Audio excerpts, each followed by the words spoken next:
Hello, this is Storybooks channel. New videos are posted every day. Subscribe and click the bell. It was a month before her husband's birthday. Maria realized that her mother-in-law was planning a big celebration, but she didn't want to be a part of it. Robert, Maria's husband, was the owner and director of the local mill. In one person in a small provincial town, it all already looked like big business. The mill was in demand by the local people. Many people tried to keep livestock and poultry, which were then taken away from them by suppliers.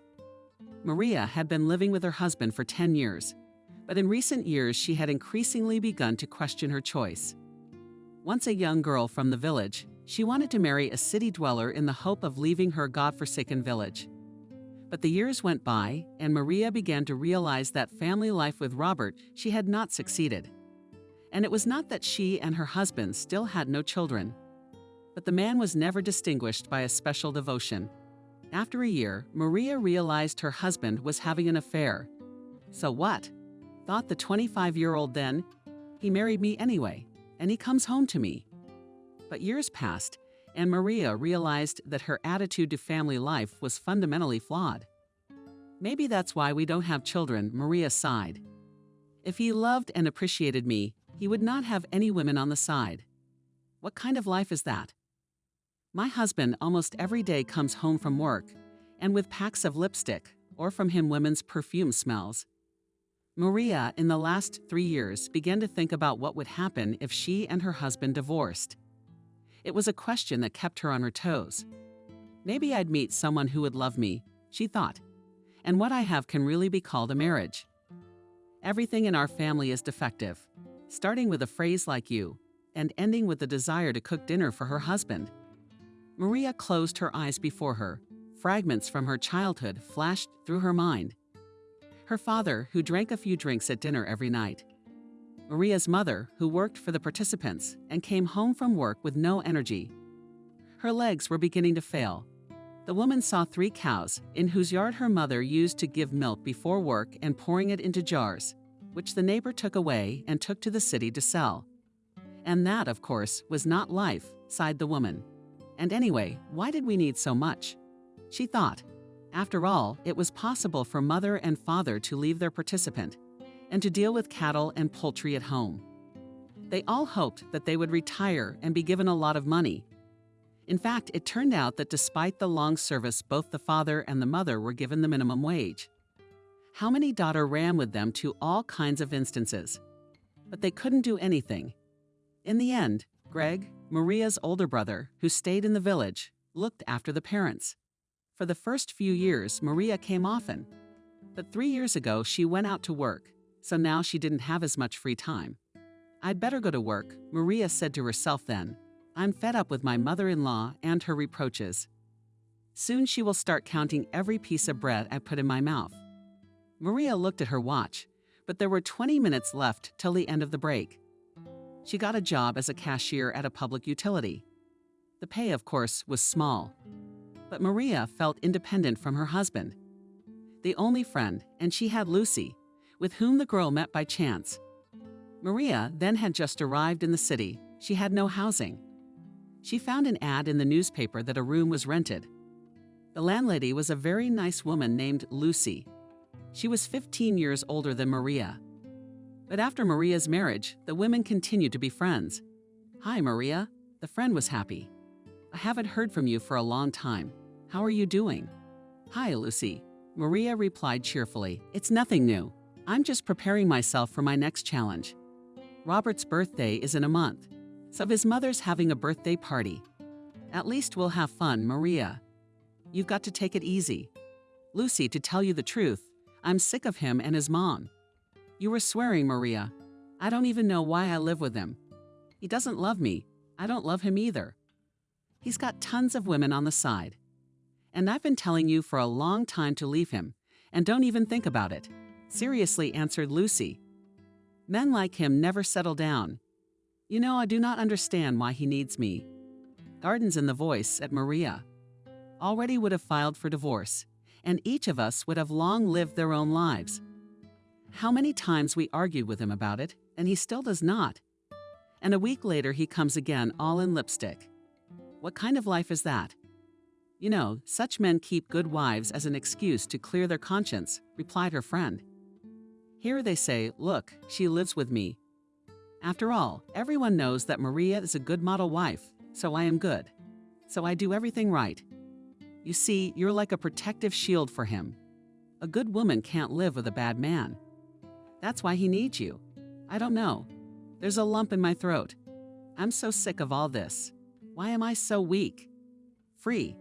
As soon as I'm about to file for divorce, something inside me stops me. You just look at the results, Lucy said.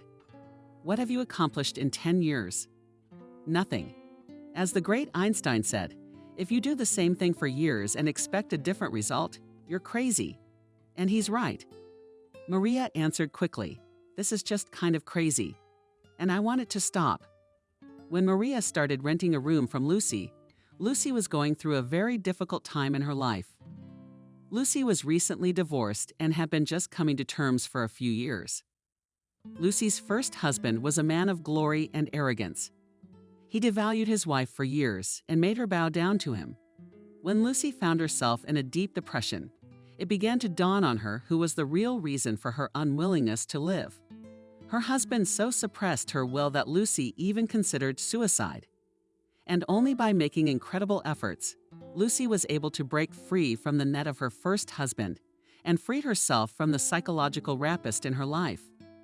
2 years after Maria got married, Lucy met her soulmate. Kolya, too, turned out to be a man with a difficult fate. But in a few years together, they overcame their deepest wounds and began to live, as they say, soul to soul. The friends saw from the outside what was happening to Maria, but she also realized that Maria had to see it all for herself. Lucy, I really understand that it is necessary to give it all up, Maria finally said. After his anniversary, I'm going to file for divorce. I don't care if he wants it or not, but I won't cover his dirty ass anymore. Let everyone know what a womanizer he is. I'm done. After talking to her friend, Maria felt a strong inner impulse. She saw very clearly that she needed to end her relationship with Robert. So I need to do the math, Maria thought as she returned to the cash register after lunch. For 3 months, I'll try to raise money for the first time. I have enough, and then what God will give. The working day went on in a measured manner. This day there were few visitors, and the cashier was always in her dreams. Maria's eyes were always on some children. She heard their ringing voices, felt the warmth spilling over her whole body.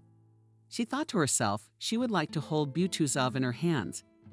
God, why I don't have everything like people?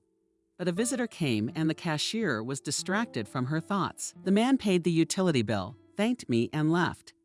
Finally, the working day came to an end. It was 4:50. Maria slowly began to pack her things. The woman didn't have a car. Yeah, she never really wanted one. Her husband never came home that early. So Maria took public transportation all the time. So the half is about to be a 1. Maria looked at her watch. In about 50 minutes, I'll be home. She boarded a full bus. Many people were returning home after work. Maria stared out the window. As the bus drove along, hitting a pothole or a bump, the city hadn't allocated money for road work for a long time. Therefore, there had not been much outrage from the passengers for a long time. I still had some chicken breast and some vegetables left, reflected on the way Maria, probably all together and in the heat. And as a side dish, I'll make pasta. Maybe I'll buy something else for tea on the way, she thought, although Robert had brought a box of chocolates and a cake the other day. His mistress must have run away from him that night. Oh my God. He wasn't ashamed to bring it home. Let him eat it himself. I'll buy myself some chocolate chip cookies. Maria got off one stop early to go to the store. She was curious about what she should get. Take this brownie. The salesperson offered her one. It's delicious. It's got everything from buttercream to nuts to chocolate. All right, give me half a kilo. I'll try it. Maria agreed. And you can also have a large leaf green tea. Well, I'll make myself a festive dinner tonight. Maria was glad, going home. It was still unknown when today Robert would come after this incident with a ruined date. He was angry all night last night. He must have been dumped by another mistress. Maria changed her clothes and got busy preparing dinner. Despite the fact that Robert was making good money, it couldn't be said that he was shocking. At least for the house, they always bought everything cheapest. Maria felt that her husband did not save them for his mistresses. Even judging by the candy he brought, they weren't cheap, but for his wife, the most ordinary caramel would have been fine. Sometimes it got ridiculous. One weekend, Maria asked her husband to buy fruit. Robert went to the market. He was gone most of the day. He finally came back in the evening. "What's this?" Shocked. Took out a bag. "Robert, they're all ruined." But at half price, my husband was quick to respond. "You wanted to make housing out of them anyway. These will do just fine. Are you out of your mind?" Maria got angry. "Maybe I should cook out of slop now." "Robert, don't you have any money?" "Yes," he answered briefly, "but you have to live wisely. If you can save money, why not?" And that wasn't the only time. But even then, in Maria's heart, there was a dream to get rid of her husband forever. Over the years, Robert only got worse. Naturally, this contributed to this, and his mother, Lily, was a woman willful. She brought up her children herself and thought that now everyone should be obliged to her for that. And this applied not only to her children, but also to all the other people who surrounded her. Only her younger brother Eugene never played by her rules. In fact, Robert's mother deliberately withheld that her younger brother at one time helped her very well. In fact, he bought his sister a house, and he himself at that time had nothing behind his soul. One day, Eugene couldn't stand it and told his sister everything. After that, they did not speak for many years. Robert's mother considered him the first enemy of her son and daughter. She always turned Don against him. In general, you could say, "Has nothing to do with our family." She used to swear, "His mother gave birth late, when my father was 20 years old." Who was his father? Nobody knew. She disgraced our whole noble family with that bastard. She was just over 10 years apart from her brother. So when Lucy Lamb's husband died tragically, she was 28 and left with nothing and 2 children in her arms. Eugene took a job in construction that year. He worked for 3 years and gave almost all the money to his sister, which she collected and with which she eventually bought a house. But Robert's mother never talked about it. She had once mentioned that Eugene had a girl he loved at the construction site. She fell from the 7th floor and died. Maria finally prepared dinner and sat down with anticipation at the table. But to her surprise, she found that she had no particular appetite. So much time and effort spent on all this eating. "I don't want to," Maria sighed and put down the spoon. "But I will definitely drink tea," she said to herself, looking at the beautiful cake in the plate. Maria finished her dinner, putting everything away. She knew that it was unlikely that her husband would come home early. Maria took the phone and called her mother, Manya. "How are you?" Her daughter asked excitedly. "How are your legs?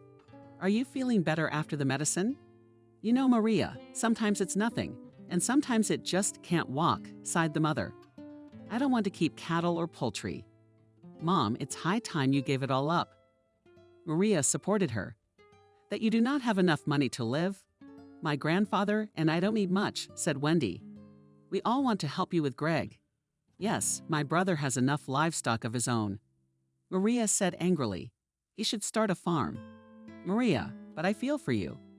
Through tears, said her mother, "For your sake, we are walking on the ground." "What's the matter? Are we small or what, Mom?" The daughter scolded her mother. "We've been living our own lives for a long time. Yes, at least Greg has a family and children. What about you?" That hurt Wendy's feelings. "Maria, how's that? No kids? Mom, but don't start." Maria got angry. "But if it doesn't work out, what can I do? I'm doing fine. Robert says he's fine too." "Maria, you can, and that's why you have no children, because he is always on mistresses and his mother was worried about him. That's the kind of dog he is." "You're right about that," said Maria. "Mom, I want to divorce him. I'll file for divorce in a couple of months. It's his anniversary in a month, so my mother-in-law is preparing a party for the city. By the way, are you and Greg coming?" "I'm sure we're not. I don't think my son is either. They're always busy at home. How can you leave a farm like that?" my grandfather and I can't pull it off on our own. Maria, give up this town and come home. After the divorce, where will you go? You don't have a place of your own. And here the whole house is empty. Mom, I don't want to live in the country. You know that, replied her daughter. Of course, I will certainly come to help you, but not to live here. Well, at least after the divorce for a while to come back to your senses, asked Wendy. You're still young. Hurry up and settle things with Robert. Maria, you'll get married and have children. And with them, you see nothing, only emptiness. After the conversation with her mother, Maria was even more confirmed in her decision to divorce Robert. She realized that when she first met him, she wanted an affluent life more than love. But as she grew older, her selfish desires melted away like smoke. And Maria saw clearly that living for a comfortable and settled life without any interest in each other made no sense. She remembered the day when she met her future husband. The girl was working in a store. One day, a handsome young man walked in. He examined Maria from head to toe. The saleswoman blushed. Do you want something? Finally, she said, I can show you. Unfortunately, what I need is not for sale here, sighed the man. And what is it? Puzzled, asked Maria and began to look around at the goods in the store.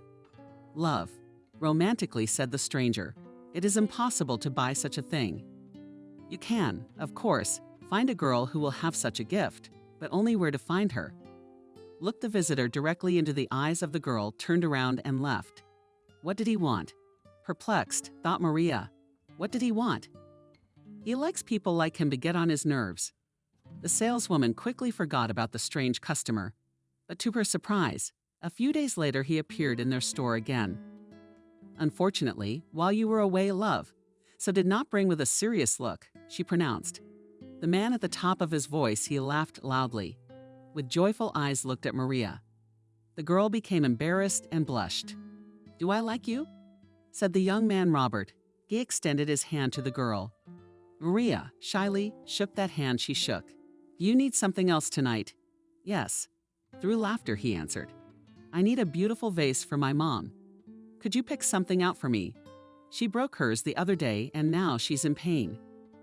My mom loves flowers, especially when they are in big vases. Well, take this one. I offered Maria a big vase that was on the floor. It is not only beautiful, but also very spacious. You are probably right. I will take it. The man was pleased. I'll help you pack it. Why did Robert choose her? Maria had never known the man. He was prominent. He could easily have chosen a more suitable mate. But then the girl really believed he was in love with her. 2 months later, Robert had already introduced Maria to his mother. The latter looked at the girl with undisguised disdain. So your parents raise pigs. She looked reproachfully at Maria. Anna, what's indicative of that? No, the girl corrected her.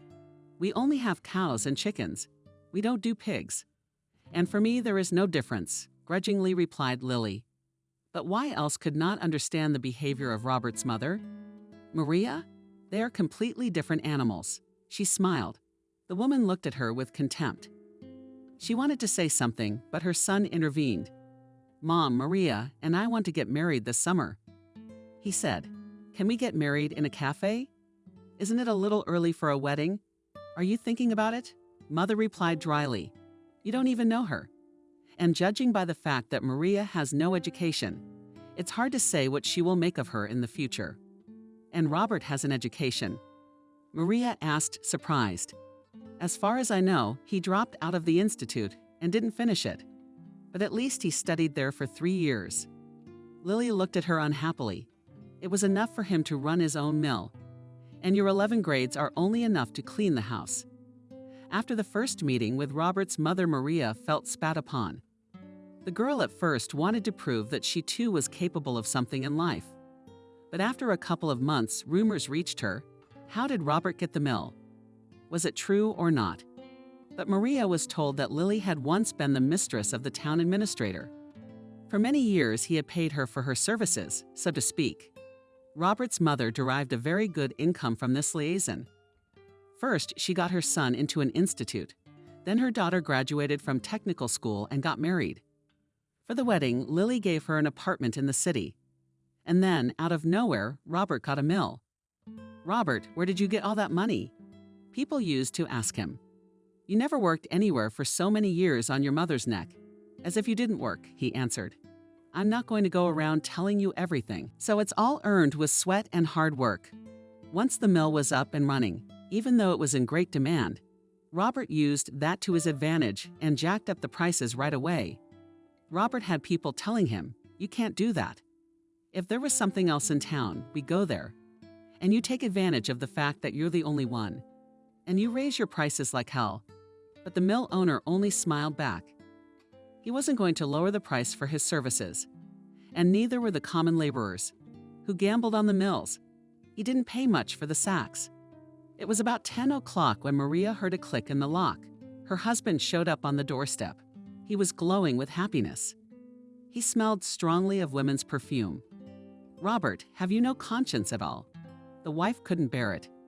"You think I'm going to put up with your partying forever? I'm going to file for divorce." "Maria, well, what are you on again?" The husband protested. "Don't spoil my mood. You're not going anywhere from me." "We'll see about that," shouted Maria and went to her room. "Can you prepare the papers?" she shouted from there. "What a fool," Robert replied. "Do you think I'll give you anything after the divorce? You've gone to hell. I'm gonna divorce you myself, just as soon as I finish my business with Vanessa." Maria didn't sleep very well at night. She was always angry with her husband and herself. She realized that her patience was coming to an end, and she would not be able to live like this for a long time. In the morning, she woke up early. Her husband was still asleep. Maria quickly dressed and went outside. "I don't even want to talk to him anymore," she whispered, "so that my eyes don't see him." Maria wandered silently through the morning streets. There was a slight fog. September was just beginning, so the remnants of summer were still in the air. It was Friday, and for Maria, it was the last day of work. The weekend was ahead of her. "I'll go to my parents' house," she told herself, "and talk to them. Maybe I'll get some ideas about what to do after the divorce." Maria sat down tiredly on a bench, closed her eyes, and put her face in the morning sun. Some children appeared in front of her eyes again. They were laughing loudly, throwing a ball. "How funny they are," Maria sighed and came to her senses. "I guess I want kids so much inside that it's become my drive. Mom's right, I'm 35 now. Why should I waste my time with this Robert? And there's no love between us." Maria got up from the bench and wandered towards the bus stop. She realized that she would arrive at work too early, but decided it was better to be there than to stay at home. The day flew by very quickly, and Maria was getting home tired. She suddenly picked up the phone and called her husband. "Robert, I'm going home today. I'll be back on Sunday," she said dryly. Well, without hiding her joy, her husband answered. "When will you be back?" "Call. He's probably afraid that I'll catch him at home with his mistress." Maria thought to herself and hung up the phone. Robert was very happy that his wife had gone away for a few days and would not be home. His new acquaintance, Vanessa, was driving the man crazy. He'd fallen in love like a boy before his 40th birthday, so I'm going to call Vanessa now so she'll be waiting for me. He picked up the phone and dialed a familiar number. "Hello, my favorite," heard a flirtatious voice in the receiver. "Of course I'm waiting for you. I'm just about to cook us a romantic dinner." Vanessa was 22, and she tried with all her might to get a money man. She had come to the city with a very specific purpose, and she did not want to waste her time. Vanessa immediately set herself a target. She had several wealthy men in mind. The girl was not daunted. The fact that they were married. The main thing to catch them in their nets. And then, if she succeeded, she could divorce one of them and marry him. That's good. And if not, I'm not the least bit embarrassed about being a wealthy mistress. Robert was the first to fall for Vanessa. Everything was going well between them, so the girl decided to stop with him for the time being. "The main thing that he constantly gave me money," thought Vanessa, sets the table. "Today about his wife, I will forgive the children, as he told me. They have no children. So there will be no problems in the divorce." Finally, the bell rang, and the hostess opened the door. She flung herself at the man's neck. "Robert, I missed you so much," through tears, said the girl. "You know I probably can't go on without you." I can't even get through a day without you. What are you, my love? Robert kissed her. I love you very much too. How are we going to live from now on? She looked at him with innocent eyes. You're married, aren't you? You have a family. But I am married, yes, answered the man. But unfortunately, I don't have a family. Maria, and I didn't work out. And what are you going to do now? The girl asked with interest. After so many years of life, you will file for divorce? Exactly. Robert hugged his new girlfriend. I do not see any obstacles to our divorce. We have no children, we have nothing to share. Maria will leave my house with nothing. And if she sues, Vanessa thought, she could win it and take something away from you. Well, that's unlikely. Her lover reassured her. Maria's only been working for the last 3 years, and before that she lived entirely off me. So any division of property is out of the question. The family was and is fed only by me. She spends her pennies on pocket change. Well, that's good. The girl exhaled. I love you so much that I don't even know how I can live up to your divorce. She burst into tears. Vanessa, but everything will be all right. Robert hugged her. You'll just have to wait a couple months. Vanessa and her lover spent an unforgettable evening. The man for the weekend decided to stay at her place, but on Saturday he still had to go to work. Robert here was told that by the man from the mill on the phone. They won't pay for the flour here. They say there's another mill in town, and they're charging a lot less. They want you to give it to them at the same price. What's this nonsense? The owner was cursing. Who could open a mill there? He was surprised. All right, I'll be there soon. Robert, dissatisfied, drove to work. There were already several people gathered outside the mill. None of the customers wanted to pay the price he had set anymore. What kind of lawlessness are you doing here? The mill owner shouted unhappily. Either pay what I said, or get the hell out of here. I won't give you the goods. On what grounds? The man with the mustache answered him. I brought you my wheat, what are you doing here? You're the one who's pushing the sacks around here. You'll never lift a finger. With all your men working for nothing. You want to keep my flour for a fair price. Let that sin be on you, but remember, no one will ever come to you again. At the new mill, the prices are almost half what you're paying. And the owner is a good man. The man turned around and left. The others argued some more and left too. Robert Evil looked at his men and scattered the sacks in anger. Finally, he calmed down a little and approached one worker. Where is this bloody mill located? He asked. What kind of asshole gets in my way? I'll show him. Yeah, I don't know, the young guy shrugged. They say somewhere on Novorossiyskaya, but I'll deal with them now. Quickly, the owner jumped into his car. I'll show them who's boss. It took Robert an hour to find the new mill. He jumped out of the car and sped through the gate. What are you doing here? Shocked, asked the man. Do you work here? Imagine that, someone answered him. Why are you here? I don't need your orders. So you're the one who started the new mill. Robert shouted in anger. You bastard. Why is that? A man in his 50s answered him. I don't call you a bastard for living in a house bought at my expense for most of your life. How dare you? The guest raised his hand at him. I'll take you right here by the soul. But come on, try it. The owner of the new mill grabbed his hand, so hard that he cried out in pain. Let go, you idiot. You'll break my arm. Robert tried to get away. I hate you so much. You're just the same as you were. You're just the same as you are now. Why did your grandmother give birth to you? It's not up to you to decide who lives and who doesn't, his uncle said. So go on, get out of here. I'm not meddling in your business. You're a bastard who's trying to price me out. The nephew was angry. If you don't calm down, you'll see what I'll do to you. I'm the boss here. That's why I set the price I want. Eugen answered. And the fact that you have no conscience and you steal from people. It's got nothing to do with me. I'm your bastard, Robert hissed. And your mill to hell's bedroom you'll see. And I'll get nothing for it. The man started his car and drove at full speed to his mother's house. She was cooking in the kitchen and wasn't expecting her son. Robert's son, what's wrong? Concerned. His mother asked him, You don't have a face on you. Did your wife drive you crazy? What's my wife got to do with it? He said in anger. It's your brother. God, why isn't he dead yet? Yujin said in amazement to her mother. What does he have to do with it? What has he done to you? He opened his own mill and set low prices there. That's why no one wants to come to me with anger now, replied the son. What a bastard, underhanded broad, Lily said. Well, I'll show him. You'll show him what? Robert said with annoyance in his voice. After the death of your administrator, we have no such connections in the city. Let's hire some guys to show him. The woman's eyes lit up with rage. In fact, let them kill him. How much do I hate him? It won't work. Strictly looked at her son. Suspicion will fall on us, and I'm not going to jail for that idiot. Then what are we going to do? Lily was worried. He's not going to close his mill now, is he? That's why we're going to start a fire, Robert smiled. It's an old building, so it could easily happen there. You want to burn down his mill?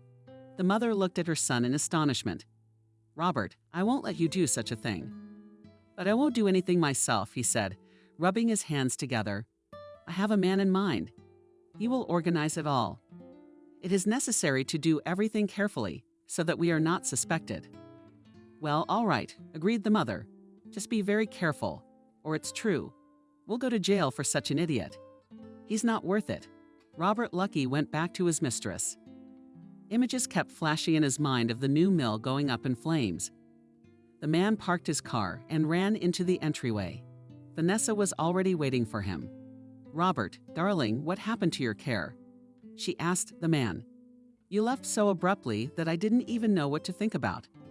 Yes, I had some urgent business to attend to, Robert replied. But now I am completely free for you. He kissed the girl. That kind of thing. Vanessa didn't stop. Something serious. Can you get hurt? Not anymore, he smiled. Some bastard crossed my path, so I put him in his place. Sweetheart, were you threatened? I wanted to get the information I needed. Vanessa, they're bandits. No, Robert laughed. It's just that there's a new mill in town, and he's charging a very low price for the service. That's why all my customers went to him. But it's all right now, don't worry. One of these days, that new mill's just gonna burn down. You lost all your customers. Vanessa interrogated him with annoyance. What's to be done now? You have no income. Yes, I will solve this issue one of these days. Robert calmed his beloved. So don't worry. The girl really didn't like what had happened. She realized that Robert was not as reliable a lover as she would have liked. He could lose everything in an instant. Okay, I'll wait, Vanessa said to herself. If things don't work out with him, I'll dump him right away. Why do I need him without money? I don't need a guy like that. You meet a lot of them on the street. Robert stayed with Vanessa all night. The man decided that when his wife called him, he'd go home. So he decided to forget about all his troubles and indulge in bodily pleasure with his beloved. Vanessa, how I love you, he whispered to his mistress. I will dawn soon, and we will definitely be together. The girl looked into his eyes, but in her mind she had other plans unfolding. Robert, I got on the bus. His wife called him. I'll be home in 2.5 hours. Maria really didn't want to go home. It wasn't that she dreamed of staying in the village, but her dislike for her husband was growing so strong by the day that she didn't even want to see him. Maria, if it has come to the point of disgust, then you should give it all up already, the father told his daughter. It won't do any good. You know how many times your mother and I didn't fight, how many times we were angry with each other. But it was anger. There was never any hatred between us. That's true, Wendy confirmed. I always divorced your father in language, and then when we calmed down, I realized I didn't want to live without him. I never wanted anyone else. I realized that I have driven myself into my own trap, sighed my daughter. I wanted an easy life, but as it turned out, everything has to pay for it. An easy life is just an illusion. It never is. It just seems that if you have a wealthy husband, there will be no problems in your life. But I've been paying for my Robert's security all these years. I put up with all his mistresses, his greed, which has started to show, especially in the last few years. I've spent so many years trying to ignore his mother's insults. What's the point of all this? I'm not swimming in butter. I basically have nothing behind me. All my suffering isn't worth it. So when you get here, file for divorce right away. There's no point in dragging it out, summed up my father. You won't be on the street, and you won't be without a piece of bread. If you want, you can come and live with us. Know your mother, and I will help you as much as we can. Maria was on her way home, and she had a very strong desire to break up with Robert that very day. She did not want to wait any longer, neither until his anniversary nor after. I will come and tell him at once, Maria thought, whether he wants to or not. I don't care if it goes on any longer. It can't. Maria opened the door to Robert's apartment. The house was still empty. She sat down tiredly on the bed and began to estimate how many things she had to take with her. Furniture was out of the question, although she had bought the kitchen set entirely at her own expense. Let it stay with his new wife, she smiled. If only he would leave me alone. 2 hours later, Robert arrived. His wife called him into the kitchen. Husband puzzled. Robert looked at her. I think you realize that our family no longer makes sense. Maria said calmly. So it's better for us to divorce by mutual consent. Ted seriously delayed his husband to think over how he should act now. Robert, of course, was going to divorce his wife, but he planned to make sure that it was his initiative. The man was very afraid that Maria might vilify him, and his ego did not allow this in any way. I don't think such things can be solved so easily, he objected. They are resolved coldly, said the wife, especially when the husband has had mistresses throughout his married life. I have something to present to the court. Maria, yes, they were just romantic encounters. Robert protested. Did they prevent us from living together? I don't care what you call your mistresses. His wife answered him angrily. But I won't stand for it any longer. Tomorrow, I'll take the application to court. I have no claim to any of your property. About this, you cannot even worry, but she wants to divorce you before the anniversary. My mother was yelling into the phone. How dare she humiliate us like that? Ungrateful bastards. Robert, until your anniversary is over, a divorce is out of the question.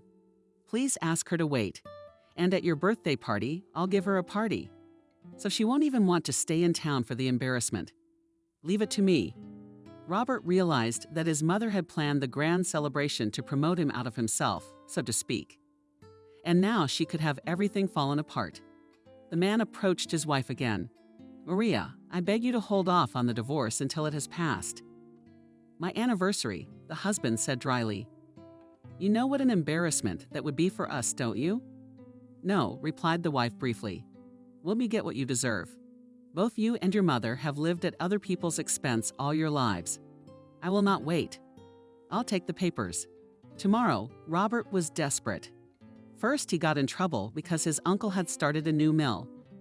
Now he realized his wife was leaving. The man called his mother again. All right, I'll talk to her myself. The mother finally made up her mind. I'll talk her into it. You can be sure. A few minutes later, Maria's phone rang. She saw her mother-in-law's number. At first, Maria didn't want to pick up the phone, but she had so much anger against her that she wanted to say something to her. Maria heard her. You and Robert have the right to decide what you want to do. But I'm asking you to hold off on the divorce until after the anniversary. I've never asked you for anything, just do my first and last request. And it was true. Lily was not the kind of person to ask, especially not from Maria. She was astonished and agreed to her mother-in-law's request. Thank you. Only just answered Robert's mother, and hanging up the phone, reveled in their victory for a long time. Well, I'll show you on anniversaries. You'll see at my place. What does it mean to deal with me? The next day, Maria was in no mood to go to work. She was so anxious to get it all over with. And now she had to wait almost 3 more weeks, Maria. But she didn't blame herself for that. Her friend told her, when she called her at lunchtime, that you would fulfill her request and let the rest be on their conscience. Lucy, I don't want to see him like that anymore. Through tears answered Maria. Now I do not understand how I could live with him. Every day he's wearing lipstick, and it's like being sprayed with that stinking perfume. Well, you don't care now. Lucy objected. What do you care now who he's giving his romantic dates to? She laughed. You're just mad at yourself and feel guilty about everything. You feel like it could have been avoided, but it really couldn't. If you hadn't been through all that, you wouldn't be seeing all this now. So it was a lesson you had to learn. "Oh, Lucy, I wish I could look at life the same way," she sighed. "I can't breathe because the pain inside is so tearing. I can't breathe. It's okay. All this will pass and much faster than you think." Maria encouraged the woman. After talking to Lucy, the friend felt lighter. In general, Lucy was often for her both a psychologist and a psychotherapist. On this day, the working day ended very quickly, and all because Maria really did not want to go home. She delayed leaving until the last minute, but it was already 6:30, and there was nothing more to do at work. "I'll go to the park," Maria decided. "It's still light outside. Maybe a walk would calm me down a little. I don't want to go home if only someone knew." But Maria's worries, on the one hand, were not justified. Robert was now spending all his nights with his mistress. His wife never saw him at home. Sometimes he called her if he had any questions. And Maria finally began to fall asleep at night, not afraid to hear her husband come home. Robert, on the other hand, was going through a period of problems, and the man was trying to get out of it all. He finally found a man who could do the arson for him. For almost a week, his mill had been out of business, with no one coming to crush grain for him. Robert was also hurt by the fact that Maria was the first to decide to leave him. It had left him with no peace. Even though he was with Vanessa now, he felt vulnerable all the time. No Maria had ever left him before, and that was with his mistresses. And here it was his wife who had taken the initiative. Earlier, when they had talked about divorce, Robert had realized that it was all nonsense. He was very easily manipulated by Maria, but now it was serious. "She wants to leave me," sounded the arrogant voice in his head. Who the hell is she? Some Maria from some godforsaken village. You should thank me for the rest of your life for marrying you. You idiot. I'll take everything away from you. But then Robert remembered that Maria had no claim to any of his property, and that made him feel even more hurt. "What's the matter with you?" Vanessa hugged him. "You're always so angry. You still haven't managed to solve the problem with the new mill. What's Robert come to?"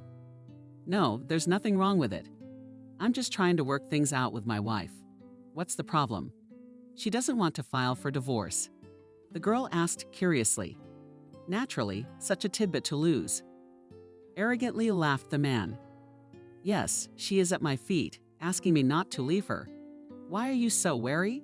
"Vanessa, you're not divorcing her. She's holding her breath. Who needs her?" Robert looked at her. "I'm sick of that country bumpkin. You have no idea how tired I am of her. I even blocked her number. She's always calling me and crying, so I'll just stay with her. She comes to my work all the time." I got Robert crawling on his knees in front of me. But something has to be done about it. The mistress gave him a stern look, or she'll give us a hard time. She'll be sleeping under our doors. Don't worry, I'll put it all away soon. The man kissed her. Everyone should know their place. You're my queen. What is she? A pig farmer. She's lived among pigs all her life. No beauty in her, no nurture.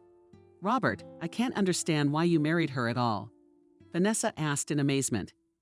Do you think I wanted to? The man laughed. Yes, she got me drunk and seduced me. And then she chased me for 2 months, blackmailed me that she was pregnant by me. Her father filed a police report for allegedly raping her. Do you know how much trouble they've caused me? Why do you think we don't have kids? Because I've never slept with her. I don't eat her. All right, let's say you did. You married her, the girl reasoned. But why did she have to put up with it for 10 years? After a couple months, it was clear she wasn't pregnant. So he could have divorced her right away. But Vanessa, that Maria has made my life a living hell. Robert said pitifully. Do you know how many times Maria cut my veins? She blackmailed me. If I could have done it before, I would have divorced her a long time ago. But now it's gonna be okay. She kissed a man. Girl, trust me. You'll be happiest with me. Soon you'll divorce her, and we'll have a new life. Vanessa, I don't need anyone else but you. Robert hugged her. You're all I've got, and this Maria, she can go to hell. I don't even want to think about her. No one can keep us apart. Vanessa was very pleased with herself. It seemed to her that Robert was on the hook. She didn't even think that it would be so easy for her. The girl felt that the man was willing to do anything for her, Vanessa heavy herself with dreams that soon she would move out of the rented apartment to Robert, persuade him to sign his apartment over to her, and then her game would be over. The man wasn't as rich as she would have liked. Therefore, the girl was not going to spend her whole life on him. Maria waited for her husband's anniversary as a kind of verdict. She had a strong feeling that something would happen on it. She was cautiously waiting for the birthday, her spouse at work. Everything went on as usual. One day was followed by another. It was Thursday when Maria was on her way home from work. She took it slowly, not paying attention to the fact that it had started raining fall rain outside. Maria stopped outside her house. God, it's like a prison to me now. She looked at her driveway. One thing I'm glad Robert's not coming over tonight. But it still stopped saving me. How I wish I could call a cab, load up my stuff, and go wherever the hell I wanted to go. Maria walked into the entryway and reluctantly went up to the third floor. She opened the door to her apartment and hesitated. Maria was about to enter when suddenly she heard quick, heavy footsteps downstairs, and a strange man appeared in front of her. Robert lives here. He asked unhappily. I need him urgently. Go get him. Hello. Surprised was all the landlady could say. I'm probably going to upset you, but I don't think he'll be home right now. Who are you? The stranger looked at her angrily. Are you his wife or? Neither. Maria answered indifferently. We're going through a divorce, so I can't tell you anything about his whereabouts. He's probably with his next mistress. I'm sorry. The man has come to his senses. I can talk to you. This is a very serious matter. I've been surprised by Maria. If you want to ask me about Robert, I can't help you. I really don't know where he might be, she answered tiredly. Still, let me ask you a few questions. The stranger insisted. I am, unfortunately, Robert's uncle, and he is not at all embarrassed by our relationship. Are you, Eugene, in shock?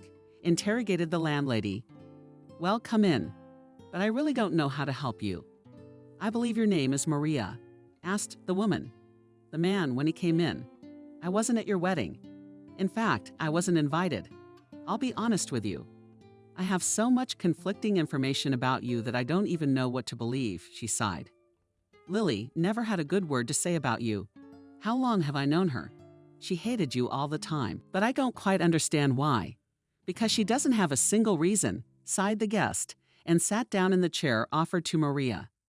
She's been arrogant all her life. I don't know how she got married with such a temper. Alex was under her heel for almost 8 years, and then one day he was found dead near the house.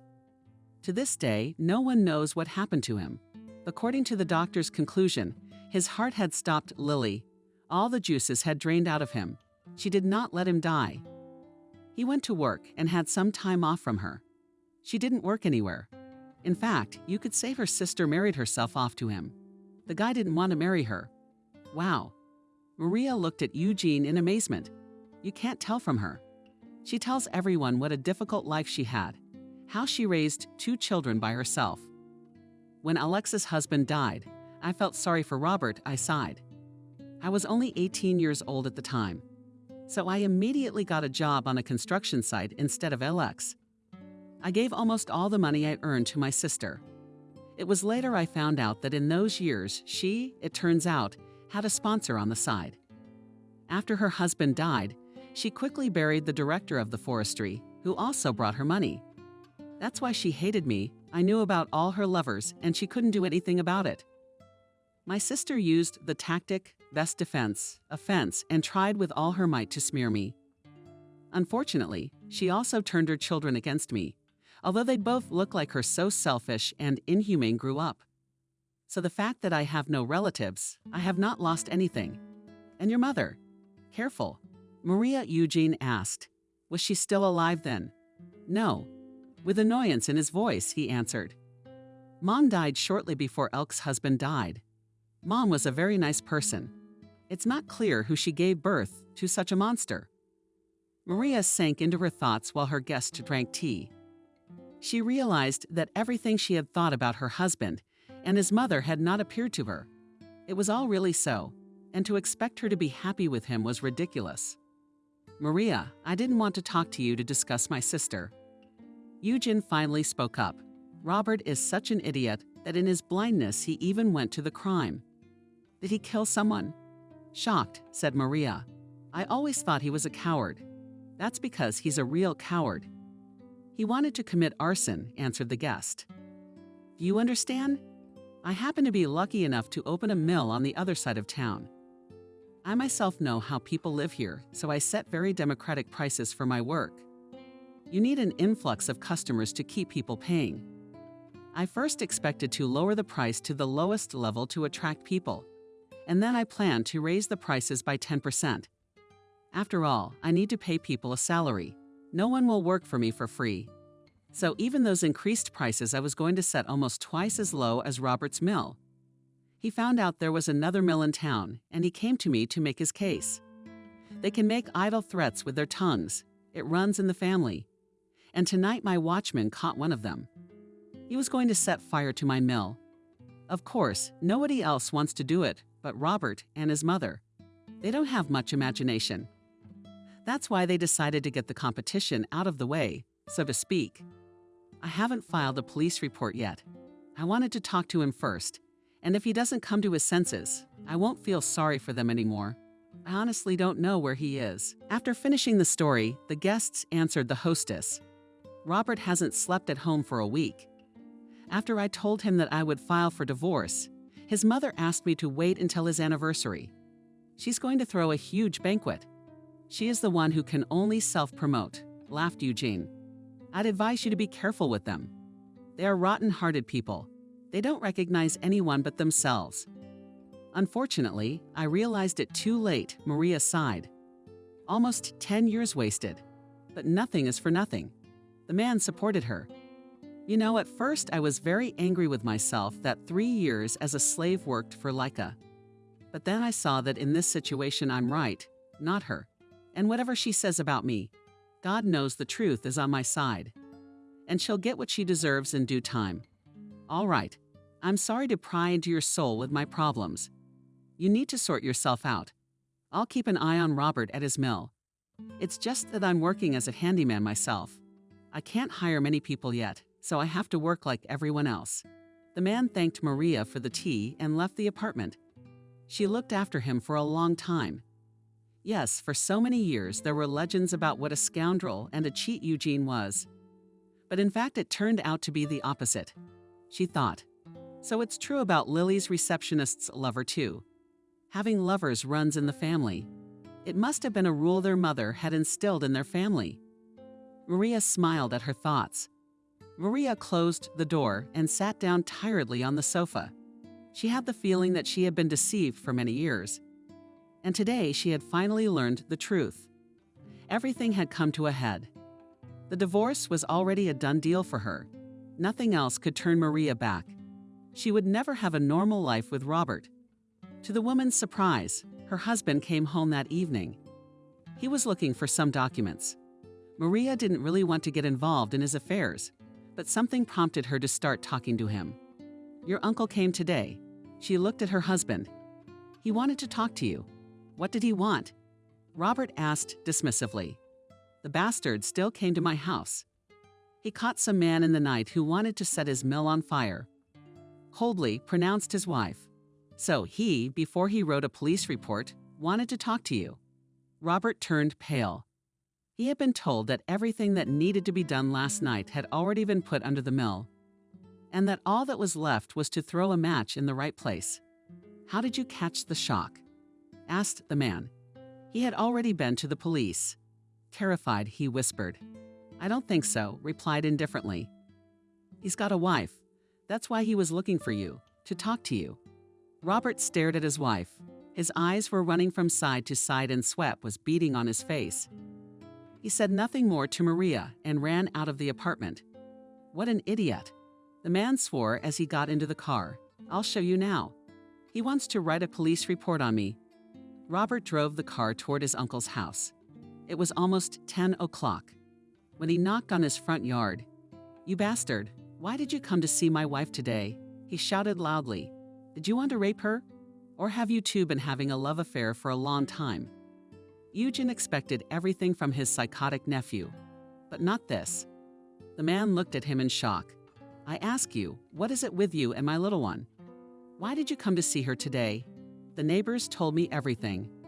Robert's eyes burned with rage. You bastard, you slept with my wife. Answer me. Eugene realized that a normal conversation with his nephew could not take place. Tomorrow I will file a police report on you. He answered briefly. I'm fed up with your madness.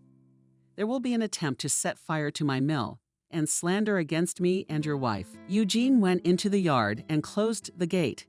Robert pounded on it for a long time, shouting something. Then he jumped into the car and drove home. He shouted from the doorstep, "It's fast, come here." Her husband ordered her. The wife was already asleep when she heard his inhuman scream. Shocked, she went out to him. Robert's hair was disheveled. There were convulsions running all over his body. "Maria, I found out everything," he finally said. "So that's the real reason for the divorce. You cheated on me with my own uncle. Robert, you're out of your mind." Maria stared at him in amazement. "Do you have any idea what you're talking about?" "I went to see him and he confessed everything to me, screaming like a madman her husband. How could you?" And he suddenly slapped her across the face. "What kind of bitch are you? Get out." Maria screamed at the top of her voice. "I'll call the police and an ambulance to take you to a mental institution. That's where you belong." Robert seemed to come to his senses a little. "He'd been staring at his wife since my birthday. I don't want you in my house," he said angrily. "I hate you so much. You slept with him for so many years. As soon as I threatened him, he confessed everything to me. What kind of a bitch are you?" Robert slammed the door and quickly ran downstairs. Maria stood there like a slob. She couldn't understand what had happened. Now, at last, she covered her face with her hands and cried. Could Eugene have said such a thing to him? Was her brain exploding? He seemed like an adequate man to me. God, what had I gotten myself into? Now this idiot will tell everyone that I cheated on him with his uncle. Maria spent the rest of the night in the kitchen drinking valerian. She couldn't come to her senses. Today, I'll go to the mill to Eugene and talk to him.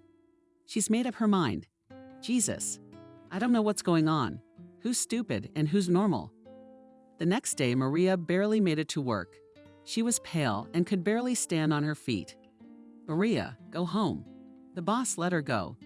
I can see that you are not feeling well. Maria wanted to go home first. Then she turned around and walked to the bus stop to get to the other side of town. It was about 10 o'clock when she finally found the new mill. Maria was feeling very tired.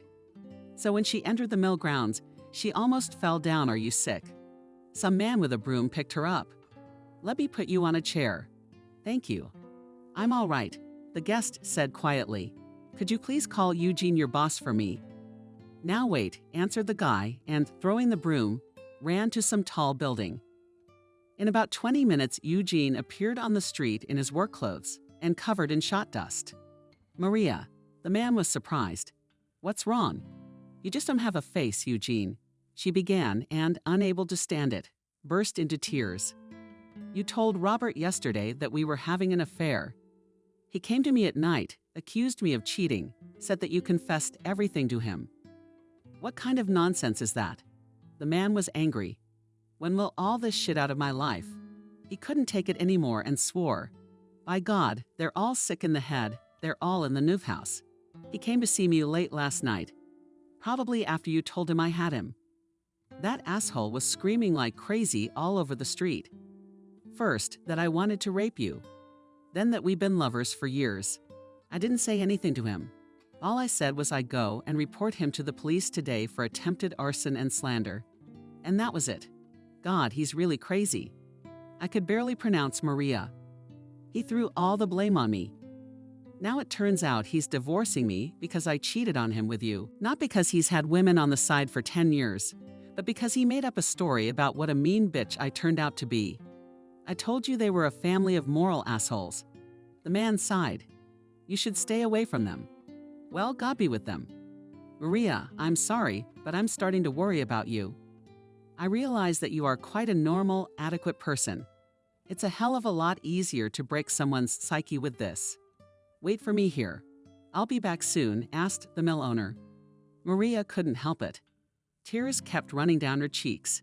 She was in so much pain. She couldn't understand then how one could lie and break another person's fate so easily. Phew, out of breath, Eugene came running. Let's go. You need to come to your senses because you're going to be so depressed you will need months to get out of it. Besides, I know the case, and it will be easier for you to discuss it with me. Maria obediently followed Eugene. She realized that it would be very difficult for her to understand and accept it all. But let's order some hot tea and something sweet to lift our spirits. And then, if you're hungry, we'll ask for something more serious. A man sat a woman at a table in a cafe. Maria looked around indifferently. She was in such a deep depression that she wanted to cry all the time. They brought hot tea, and the woman seemed to start to come to her senses. Maria, there's really nothing new in all this. Eugene looked at her. These are psychological traps for the mind. They are already 1,000 years old. First of all, always attacking first. What's in it for Robert and his mother? But we stay in complete shock for a while. So we become easily manipulated. That is, we become somewhat weak-willed. Now the big question is, where does this inner pain come from? I mean, why are we so hurt by their lies? Because we're always focused on other people's opinions and not our own. It's not that Robert is a complete fool that hurts you. It's that others will believe his slander. But I never did that, Maria said through her tears. I have not given him a single reason to doubt me in 10 years. Exactly. You have built up certain ideas about yourself. Eugene supported her. And in your opinion, you are worthy? Maria is a good wife. But does Robert's lie change anything? No. For you, the truth remains the truth. But now there are other people at play. That's the problem. You need to prove to others that it's a lie.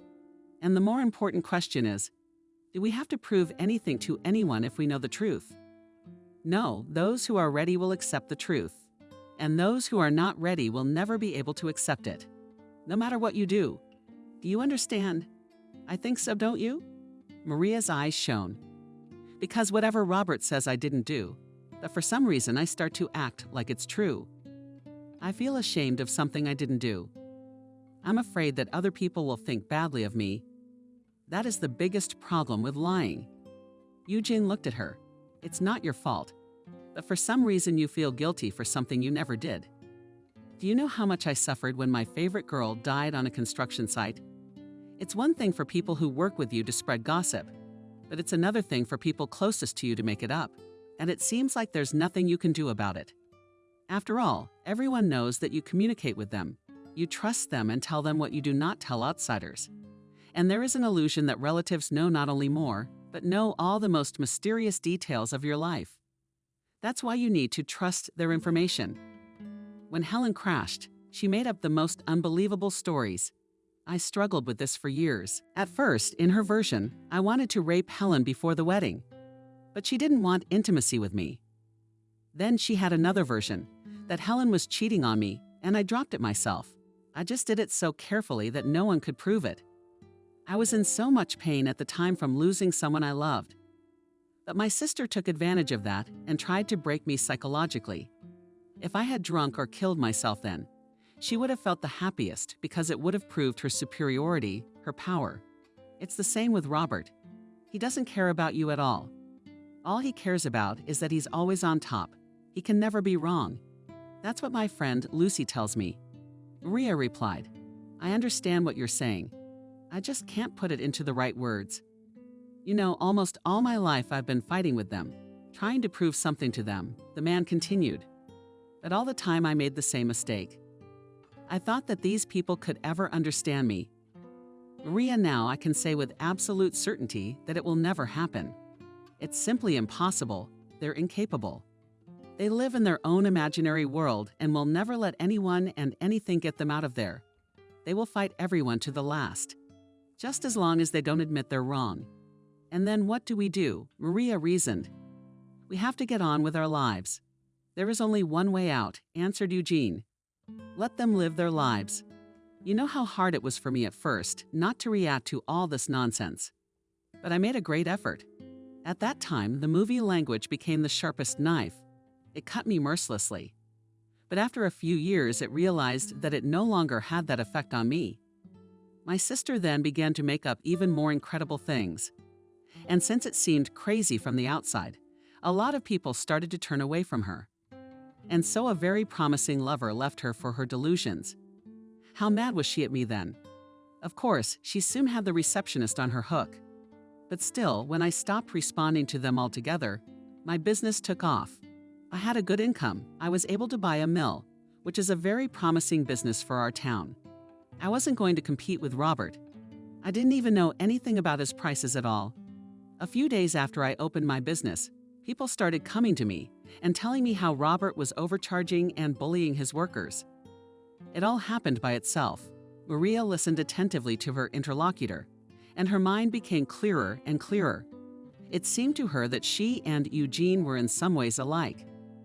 Only the man had already been through a lot, and she had not. She only had to face all the perfidy of Robert and his mother. After the meeting with Eugene, Maria began to pack her things. She rented a small apartment near her work and moved in. But Maria didn't have enough experience yet to see all the games of her husband and Lily. "Maria, where are you?" Her husband asked excitedly when he discovered in the evening that neither his wife nor her things were in the apartment. "Robert, I'm filing for divorce tomorrow," she calmly replied. "After what you arranged yesterday, I don't need your anniversary or your mother." "Maria, but you promised." Her husband pressed her. "How can I do business with you if you don't keep your word?" "Robert, that's enough," Maria said dryly. "I will not play your games anymore. Do what you want." The man was very puzzled. First, he felt on top of the fact that he had come up with such a cunning plan with Maria. The cause of the divorce was now his wife, and he was left completely untarnished in the whole affair. But it all had to be shown in public on his birthday, and now Maria was out of his control. Robert picked up the phone and called his mother. Lily was absolutely thrilled with his plan. It couldn't have worked out any better. "Son," she rejoiced, "Maria was cheating on you with Eugene. It's such a great plan, and everyone's gonna know about it at the anniversary party." "Mom, but there's just one problem," replied the son, with annoyance in his voice. "Maria left me. She's going to file for divorce tomorrow. What should we do now?" The mother was silent for a while. She realized that she could not avoid talking to Maria. A few minutes later, she was on the phone. Maria's daughter-in-law did not answer her call. Then Lily started calling her every 5 minutes. Finally, Maria couldn't take it anymore. "Maria," Robert's mother sobbed at the top of her voice. "How could it be? I thought you and my boy would make up soon. I want you to live with him so much.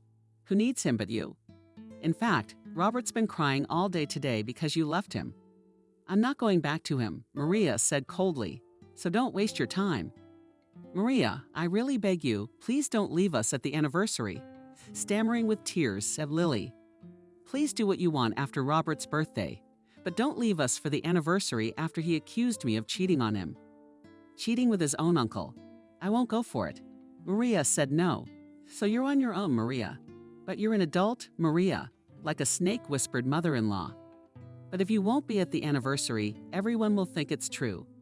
And if you come, so Robert won't blabber in anger, you'll prove to everyone that you've always been faithful to him.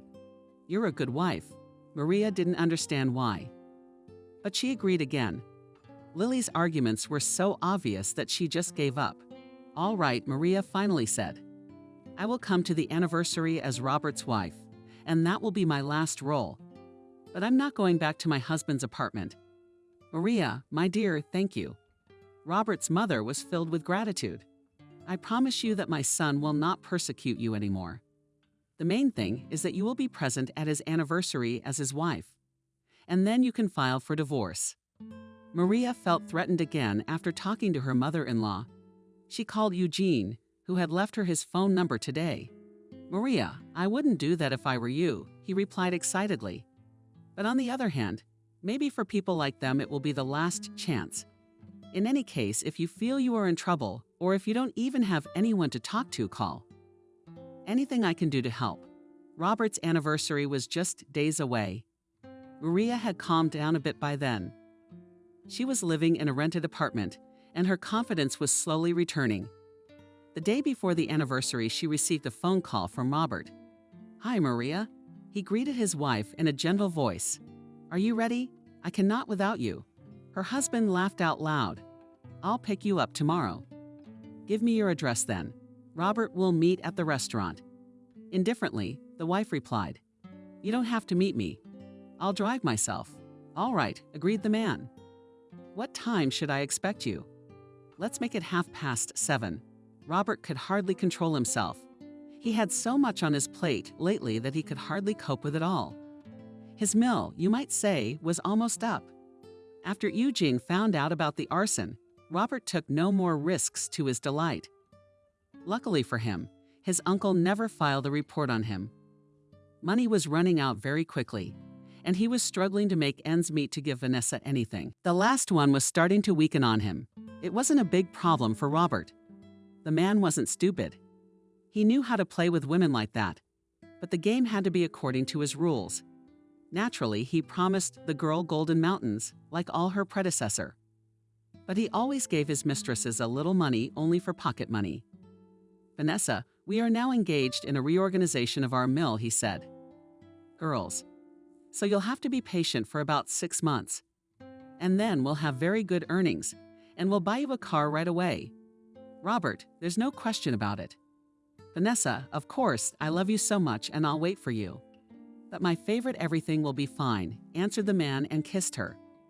"No, but it can't be." Robert used several tricks to get out of a relationship. One of them, the most common, was to accuse his beloved of cheating.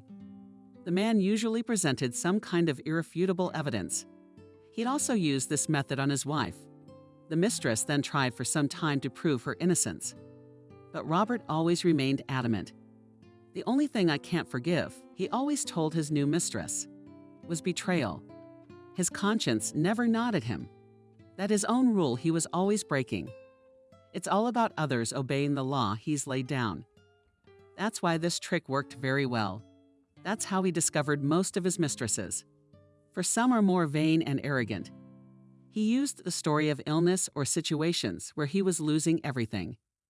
Such women were especially not going to sacrifice their lives for a sick or penniless lover. They would immediately stop having any contact with him. "Beloved, I do not even know how to tell you, but I have found a very serious disease." With tears in his voice, he said, "And if I do not get a very expensive medicine, then in the coming months I will simply die. I ask you, for the sake of our love, to help me." Those were the last words Robert would say, and the girl would disappear from his life forever. There was another game he had, but it was a game the man played very rarely.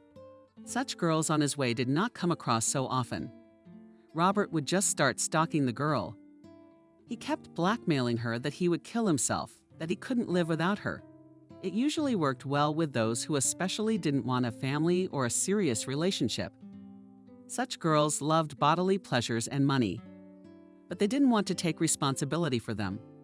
Robert realized that Vanessa would be out of his life sooner or later. But the man had one very strict rule, which he never broke. All his mistresses were abandoned only by himself. None of them could leave him first. It was some kind of delusion or inferiority complex. But Robert never allowed a girl to leave first. Even if the initiator of the breakup was a mistress, he returned her by any means, and then he himself left. Many times the man asked himself the question why he married Maria. But he didn't know the answer. His wife was very devoted, and that was exactly what the man had always dreamed of. From the outside, it seemed completely schizophrenic. But Robert actually dreamed of such a woman who would be faithful to him always, while he would cheat on her. Robert's birthday came.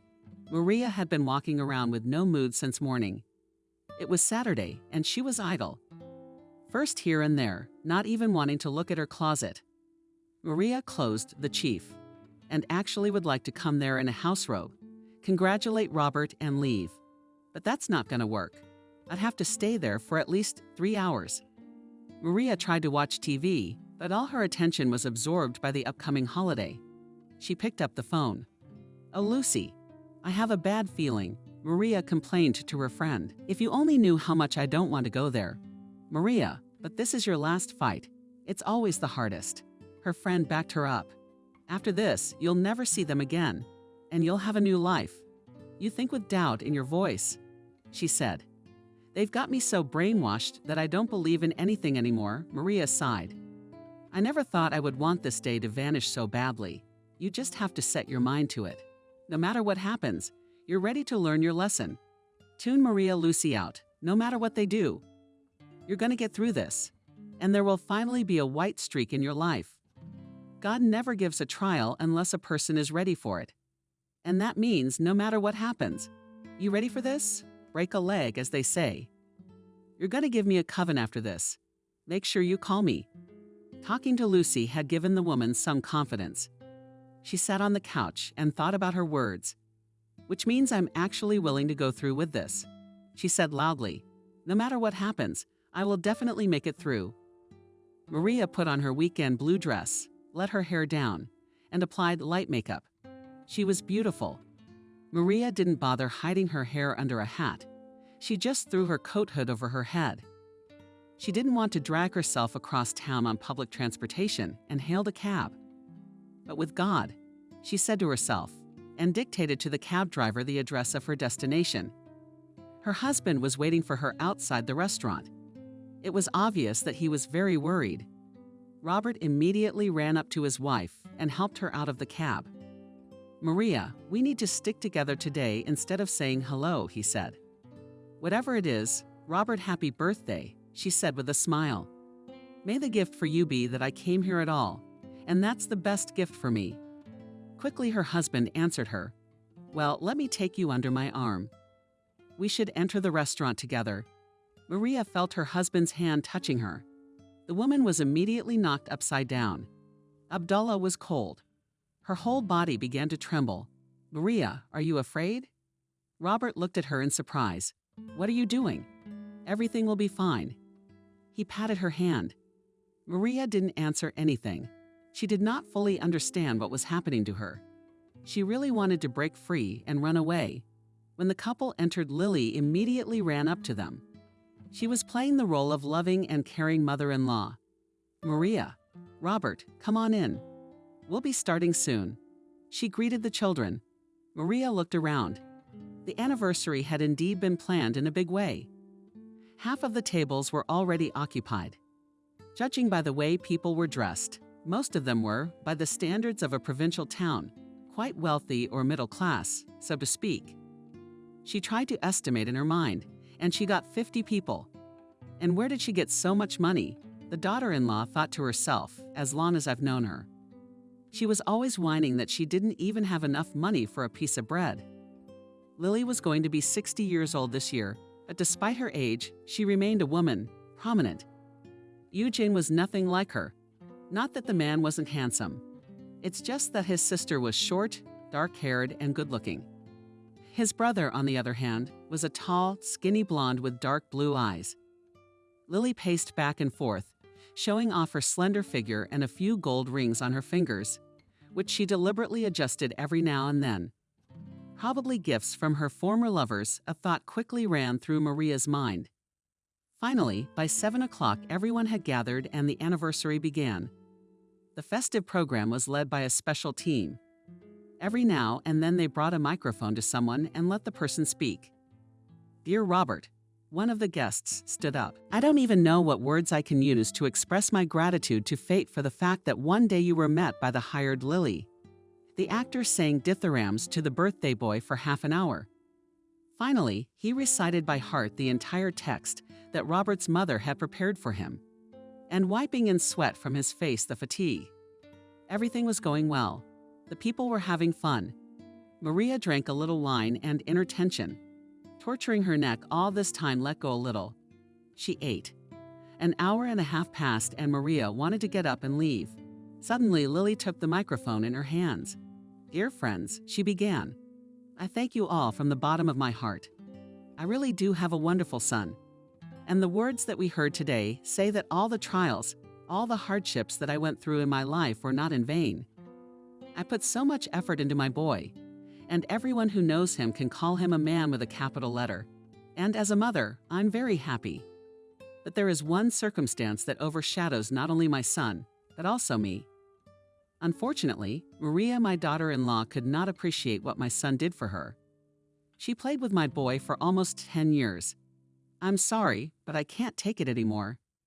Maybe by telling this story in public, she'll finally have the conscience to let our family go." Maria turned pale. She wanted to get up and walk away, but her legs stopped working. Not only can't Maria have children, Lily continued. She had dishonored her family at a young age by getting pregnant by a married man. Her father forced her to have an abortion when she was 15. And my favorite son has been hoping for a miracle all these years. If you only knew how much Robert loves children. But this sensual Maria cheated on my son all these years. And if you only knew with whom, with my own brother Eugene. Since Maria cannot have children, she did it absolutely fearlessly. But my brother finally realized her devious plan, and Maria dumped him. So now she's trying everything she can to keep Robert from leaving her. My sister-in-law is playing the good wife. And now I'm bringing it all to your attention. As a mother, I can no longer bear to see my son suffer. I ask you to condemn this woman. What's the use of such a daughter-in-law? Hired men have entered the fray. Send her away. Maria felt a lump of anger rise to her throat, and she wanted to shout at the top of her voice that none of this was true. But to her surprise, she calmly got up from the table and, without looking back, left the restaurant. Eugene, are they crazy? Maria sobbed into the phone. How can you lie so brazenly? And this was to be expected, sighed the man. Maria, wait for me, I'm coming to get you. He switched to the first name. Bastards. I was cursing to myself, Gianni. You think you're not under the law? That's all right. God will get you too. 40 minutes later, Eugene found Maria in the park by the old fountain. The woman's eyes were swollen with tears. But it's all over now. He hugged her. Now it's definitely over. He can't take you anymore. The man came to Maria in old work clothes, put her in the car, and they drove to the mill. Maria, you take a walk here. We have an urgent order to finish today, and then we'll go somewhere else. You shouldn't be alone right now. Eugene and his men finished work at 10. The customers were paid very well that day. Despite what his sister and nephew had arranged today, the man realized Robert was out of his mill and wouldn't last long. I wonder, and what will they do next? Pondered the man, the tractor, and the sacks. Would they have the conscience to ask for money? My birthday party ended exactly as Lily had planned. Everyone felt sorry for her and Robert, and the very last words were about tearing it down. Thank you for such an amazing evening. Shaking the woman's hand was the head of Lily's TSA. Do you need to hang on? I think after everyone found out about your daughter-in-law, she won't blackmail your son anymore, and he can finally divorce her. The man bent down to her ear and whispered softly, I'll visit you one of these days. We'll discuss everything then, he winked at the woman. Despite such a dizzying success and euphoria, Lily and Robert did not last long. After 2 weeks, the man was forced to close his mill. He began to have serious problems with his mistress. You know, Robert, you've been lying to me all this time. Vanessa declared to him, I was at your work today. You closed the mill. So you don't have any money and you won't anytime soon. Vanessa, yeah, we moved. Robert tried to save the day. We're in a different part of town now. Don't lie. The girl shouted angrily. I was told you were bankrupt. Get your things and get out of my apartment. She yelled at the top of her voice. Vanessa, darling. Robert tried. Didn't you tell me you couldn't live without me? Only if you had enough money. Vanessa answered frankly. And I don't need a beggar like you. That's it. From this day on, I'm dead to you. Robert came home in a rage. He threw his things all over the apartment in anger. Mom's run of the mill and it's over. He called Lily. Because of that black bastard, I've lost everything. How am I gonna live now? Robert, son, I'll think of something. It's cold, Mother said. Well, don't you panic. I've got a couple of sponsors in mind. So we'll organize something soon. But a month passed, then 2 months, then 6 months. And Lily and her son were still not getting along. Mom, I already owe everyone. Robert was cursing. I'll have to sell the apartment soon. When you do something about it. Did you do anything about it? His mother got mad at him. You've been hanging on my neck all your life.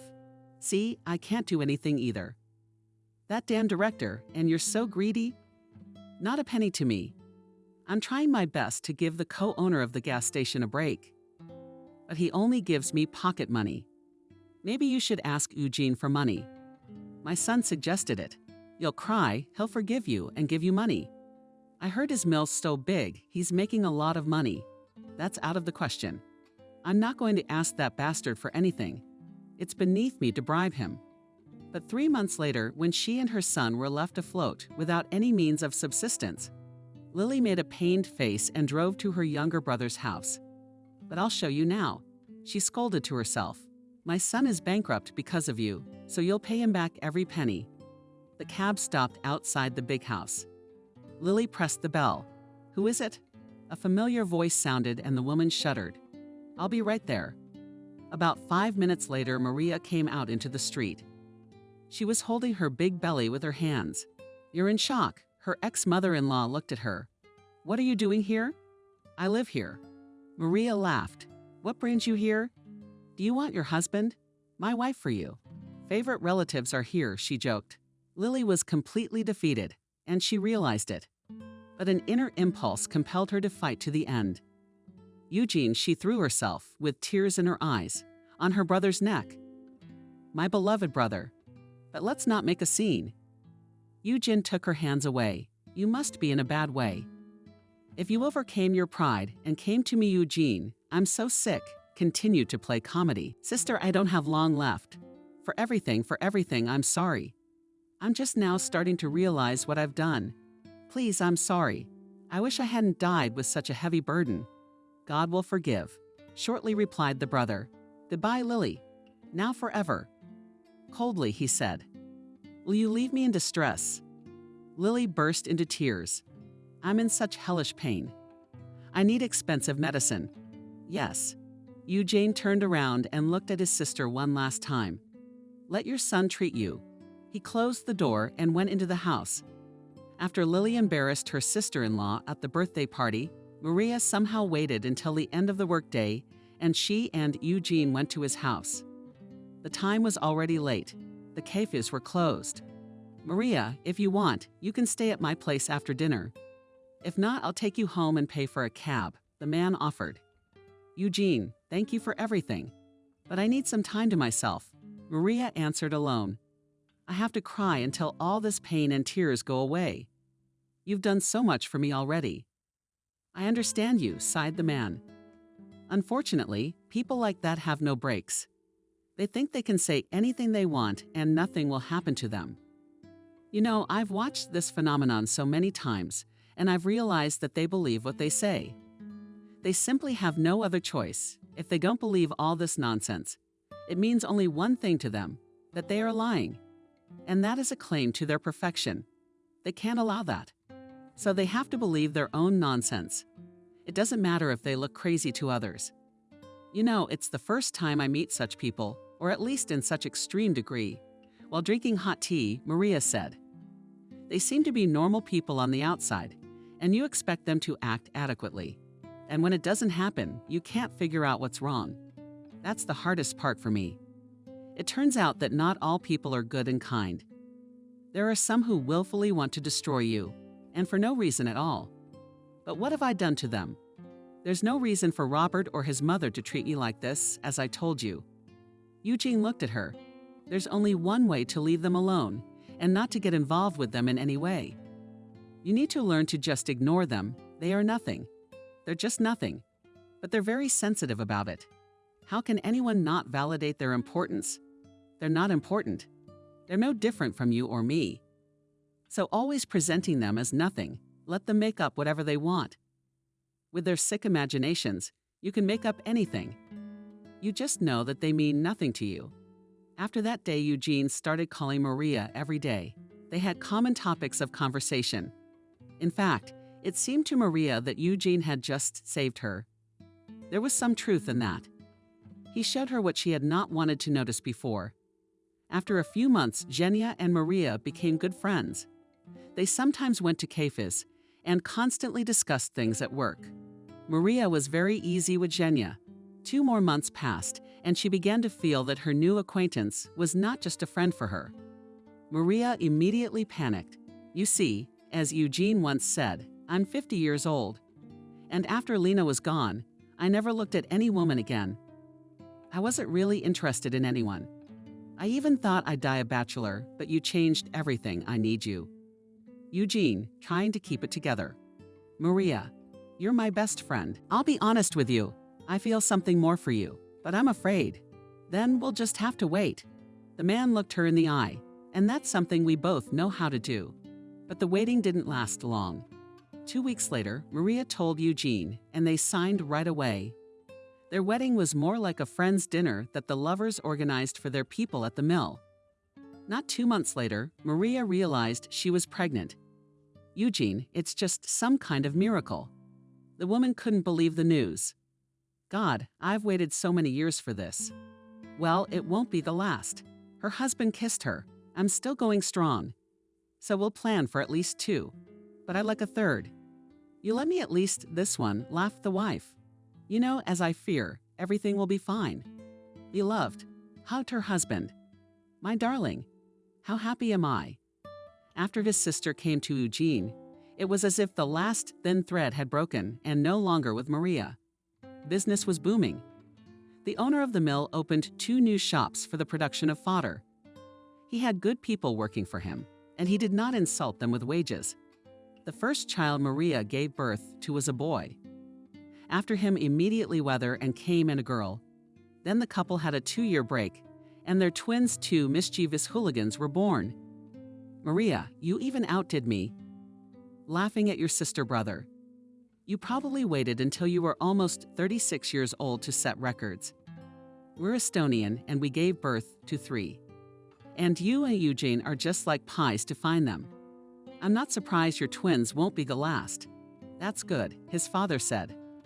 Let at least a soccer team be born. After all, the main thing is that our Maria finally got her happiness.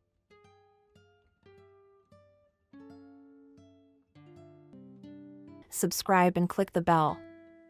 She's so uncomplicated. Ethan smiled, and his smile was surprisingly gentle and dreamy. Who? John wondered.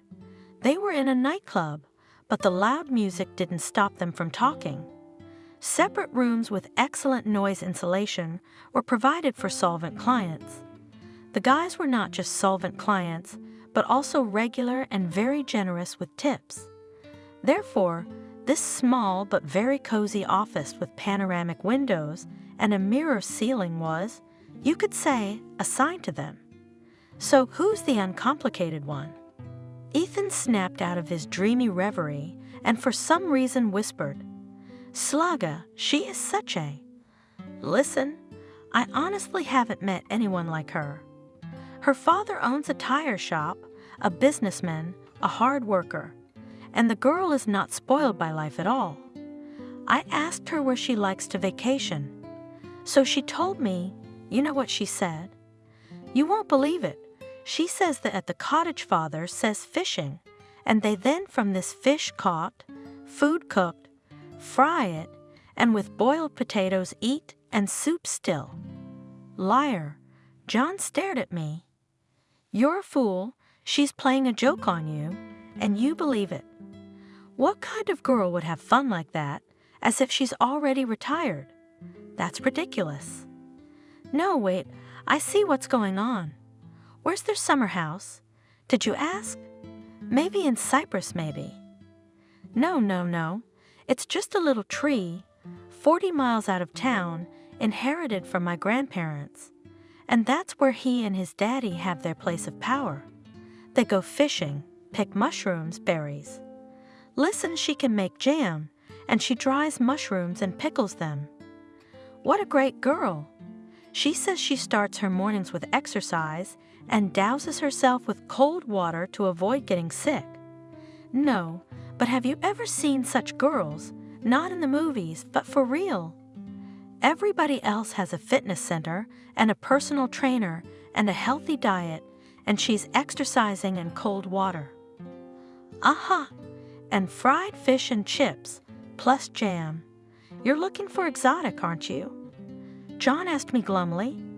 I don't even want to ask where you found it, but I'll advise you as a friend. Get rid of her before it's too late. You don't know these country girls, and they're clutching, she'll grab you and that's it. You won't realize how married you'll be, and then you won't get divorced. She'll grab everything she can reach, and you'll be left without pants. Oh, come on, don't make me sad. Ethan grinned. You haven't seen her, Clara. She's like a Cinderella, friendly, kind, and good at everything. Her eyes are like this, and all the time she seems to be surprised. I'll order her a coffee and a cake, and she'll have a happy look on her face. At the Moody's, take her hand in the dark, and she is already shining all over. And when I kissed her for the first time, I think she then even the whole night could not sleep. Knave, she's so cute and sweet, you could fall in love with her. Did you fall in love? No. Ethan wrinkled his nose and looked like a hedgehog about to sneeze, but then changed his mind. What kind of love? I've been with so many girls, I don't think I'm capable of falling in love anymore. You remember Thumbelina, don't you? I got bored beforehand. That's 100% me. And the girl? What about the girl? Well, beautiful but funny, but you'll meet another, even prettier, even funnier. If you fall in love with every girl, you won't have enough days in your life. John suddenly winked conspiratorially at his buddy. Listen, doesn't she have a girlfriend? Because you tell me so deliciously, I even thought I might be missing something in life. Jam, for example. You look for it. Ethan said arrogantly and burst out laughing. Come on, don't be so slow. Go to any cheaper club. There are 100 of them per square meter. And all hungry, you'll treat them to a cocktail and take them to your place. John remained silent, and Ethan suddenly felt sickened by his own cynicism. Ethan had been living in a sticky jam for a month now. It had started out so nice, so funny. Clara, in her colored sundresses, with her long hair and perpetually surprised look, her willingness to admire everything he said, to rejoice at any, even the cheapest gift. Ethan sometimes bought the girl the cheapest chocolates on purpose, just to test her reaction, but she was as happy about them as if she'd been given diamonds. She was so sweetly embarrassed and always asked him to turn off the lights. Every day she wished him a good morning. Yes, everything was so light, funny, plush, like a video clip of a couple in love releasing into the sky, balloons, hearts, and then, holding hands, going to an ice cream parlor. And then it happened, and I had to thrash around, twist and turn, come up with original moves, lie, lie, lie. Lying was the most painful of all. Ethan was more and more confused, with no idea how to get out of the horror that had come over him and pinned him to the ground. The horror looked exactly like the two purple stripes, parallel to each other, on a pregnancy test. It was the test that the idiotic Clara had presented to him by calling and scheduling an urgent appointment. Come right now, please, she asked. I have such news. In short, come. What's wrong? He asked, surprised. Have the aliens taken over the planet? Ethan, this is not a phone call. Come quickly. It's very important. I'm waiting for you. The girl didn't bother to explain. Ethan was very worried then. The demand, the urgency. It was something out of Clara's repertoire if she said it was urgent. Intuition, of course, was not dormant. Ethan suddenly remembered how, a couple weeks ago, he and Clara had decided to go out of town to a wild beach and had had a wonderful time there until late in the evening. They didn't even want to leave, and she fell in love with the place and kept repeating, I will live here. I like it here so much that I want to stay here forever. Ethan understood her, he wanted to, but he wanted it to be like this. Warm but not hot weather, the water glistening, and for Clara to walk around in her bathing suit, and for them to be as old as they are today, 18 and 19. He would build a shawl then, right here on top of the hill, and in the evenings they would burn fires and drink cheap sweet wine. A picture to remember. He said out loud, "What is it?" "I want to say that I will remember this day and keep it in detail, like a photograph of you and me living here all our lives and not growing old for a minute. It's like a snapshot, only not with a camera, just with your eyes." He kept in his memory this picture of eternal summer and eternal happiness. However, there were no pharmacies nearby, but Ethan somehow hoped that it would be lucky. And if he hoped in vain, oh, not for good. All this urgency, oh, not good. What if the wild beach left them a mark in the form off? What the hell is this? Maybe Clara just saw a cockroach and now he's afraid to move, or a mouse. He didn't notice how he accelerated his steps towards the girl's house. Whatever happened there, it was better to find out as soon as possible and not to be tormented by doubts. And maybe it would turn out that there was nothing to worry about. Maybe the girl just needs some help. You know, like move a couch. A couch would be nice. He ran up the stairs to find out, finally, what was the cause of Clara's anxiety. Here's already her floor. Ethan didn't even have time to ring the doorbell.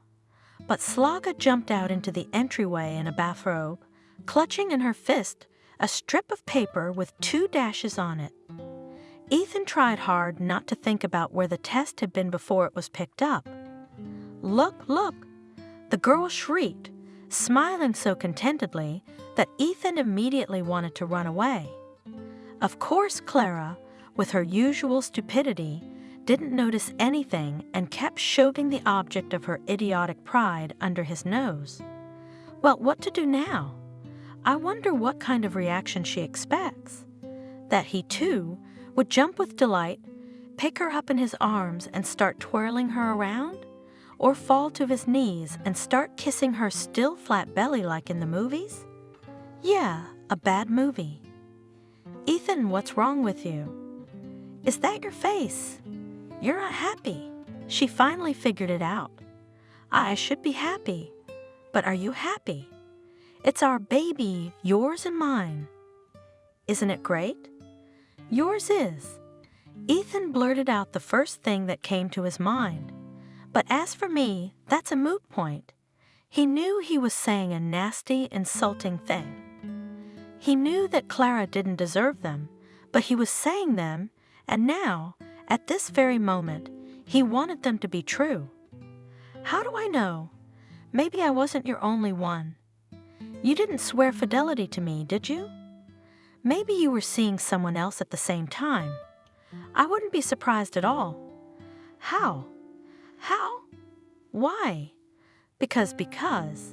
Do you have proof that you didn't go out with someone else? That you only went out with me? No? Well, I don't have any proof either. So why should I believe you?" The girl's huge eyes instantly filled with tears. "Ethan, look, there's 2 stripes, that means." "I know what it means without you telling me. It's okay, it happens. But what does that have to do with me? Who else? Ethan, what's wrong with you?" "I'm not with anyone else." "Here's a test, check it out." "Don't give me that test. I've seen it. I'm not interested in what it says, Ethan," he asked, squeamishly pulling away. "Well, where? Show me." Clara slammed her eyes shut resentfully. A crystal tear ran down her rounded cheek, her eyes large, open, amber-colored. At first, they seemed childishly enthusiastic and naive. Where had it all gone? It was as if the enchantment had dissipated in an instant, leaving only the surprise of his own blindness. Where was he looking before? Naivety, delight. Now he realized it was not enthusiasm, but elementary stupidity. Too bad it was too late for him. I had no one else. The girl whispered in a trembling voice, "You know you haven't." "How would I know that?" Ethan started up. "Do you think I've been following you? I mean, who else could have been involved? I'm just saying. You go to the doctor for an abortion. If there's anything there, you have to pay. Fine, I'll pay. But then we break up because I don't want to do it again. Especially from a girl I've never been sure of. You'll get pregnant again, and then you'll want to pin it on me? No way." To the doctor, there was a voice from behind the door. "She's going to register to observe the pregnancy." "Who the hell is that?" The boy was confused. The door of the apartment opened, and Ethan saw a man in old sweatpants on the doorstep. Apparently, this character was the future grandfather of the two stripes and the daddy of the dopey, blissful one. In addition to the pants, the man was dressed in a shedding t-shirt, which favorably emphasized his emerging potbelly. His vast baldness was a strange contrast to his thick, dark mustache. His gaze was ferocious, a real monster. "Good evening, young man." The monster said hello politely and without any transition, grabbed Ethan by the shirt on his chest and pulled him closer. "It's going to kill him." The boy thought and squeezed his eyes shut just in case. "Definitely will. My name is Christopher." The monster growled, breathing in the guy's face. His breath smelled of fish and something else alcoholic. Beer, probably. "Ethan," the boy wheezed. The shirt on his chest pulled taut and rattled threateningly. "Nice to meet you," continued the monster who called himself Christopher, continuing the conversation. "As you may have already guessed, I am Clara's father. Before you say anything in your defense, I feel it is my duty to inform you that I will not tolerate rudeness. This almost refined politeness, combined with the creepy paw rubbing his shirt and the horrifying face in close proximity to Ethan's face, had a paralyzing effect. The guy didn't dare open his eyes, and he didn't even think about trying to break free. "If you hurt her, you hurt me, and it's dangerous to hurt me," growled the monster. "And now a second warning. You will marry my daughter, because my grandson must be born in a legal marriage. Maybe you have not yet had time to propose marriage, Clara, as befits a decent man. Well, now is the time to do it now. That's what you were going to do, like a real man, not a trashy little bastard, right? Am I right? Am I right?" With each new phrase, the monster shook the guy vigorously. "You're right. Yes, yes, of course. That's a smart boy." Christopher, unclasping at last his mighty hand, carefully smoothed Ethan's shirt and patting him paternally on the cheek. "Because if you had been a shameless scoundrel, capable of abandoning a pregnant woman, I would have made a cutlet of you and fed you to my dog. And now I dare not disturb you anymore." The monster smiled and disappeared behind the door. Ethan slid along the wall and sat down on the floor. "Is your father crazy?" he asked. "Or does he always act like that? Or only with guests?" The girl glanced at the door and pressed her finger to her lips. "Speak quietly."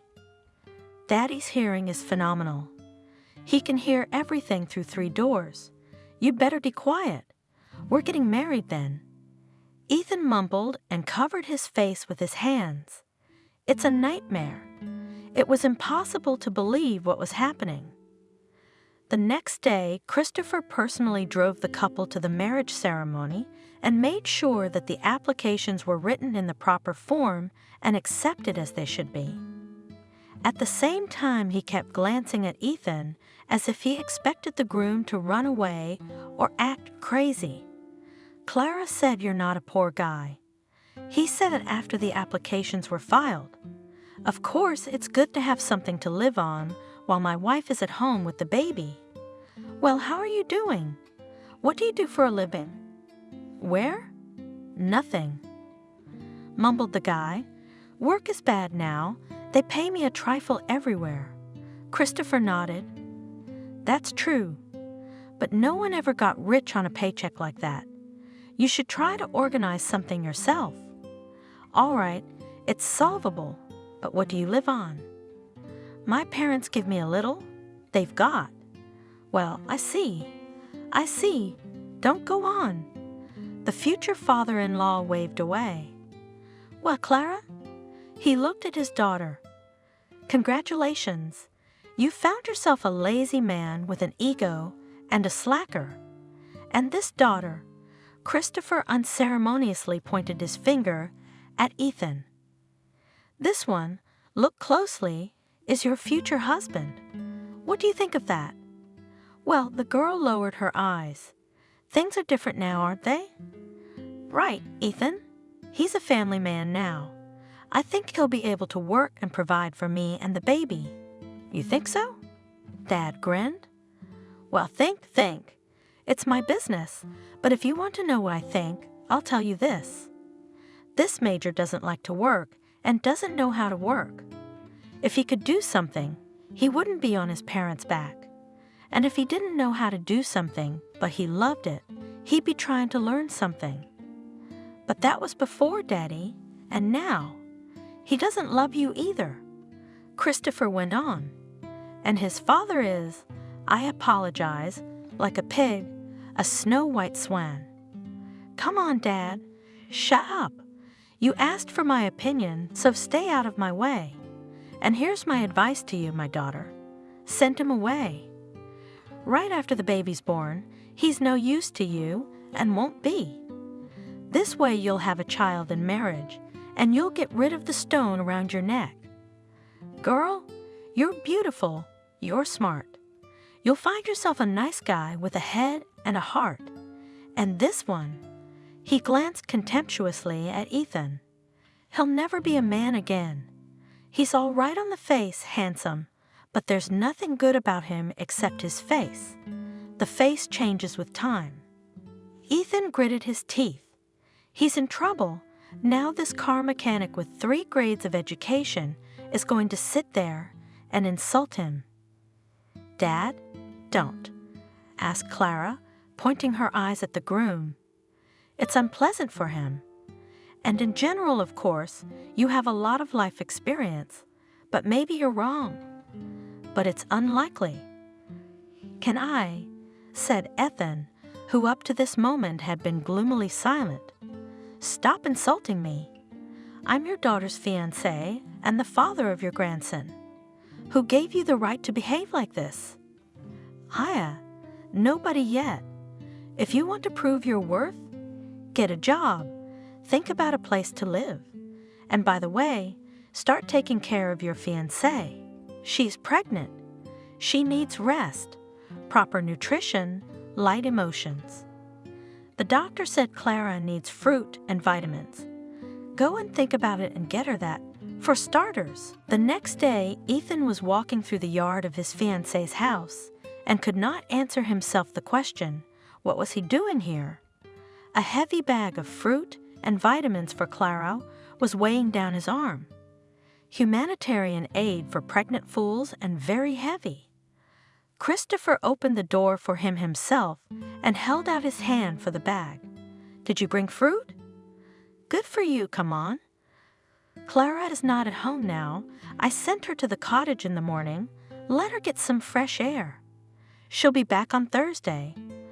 I'll tell her you came by.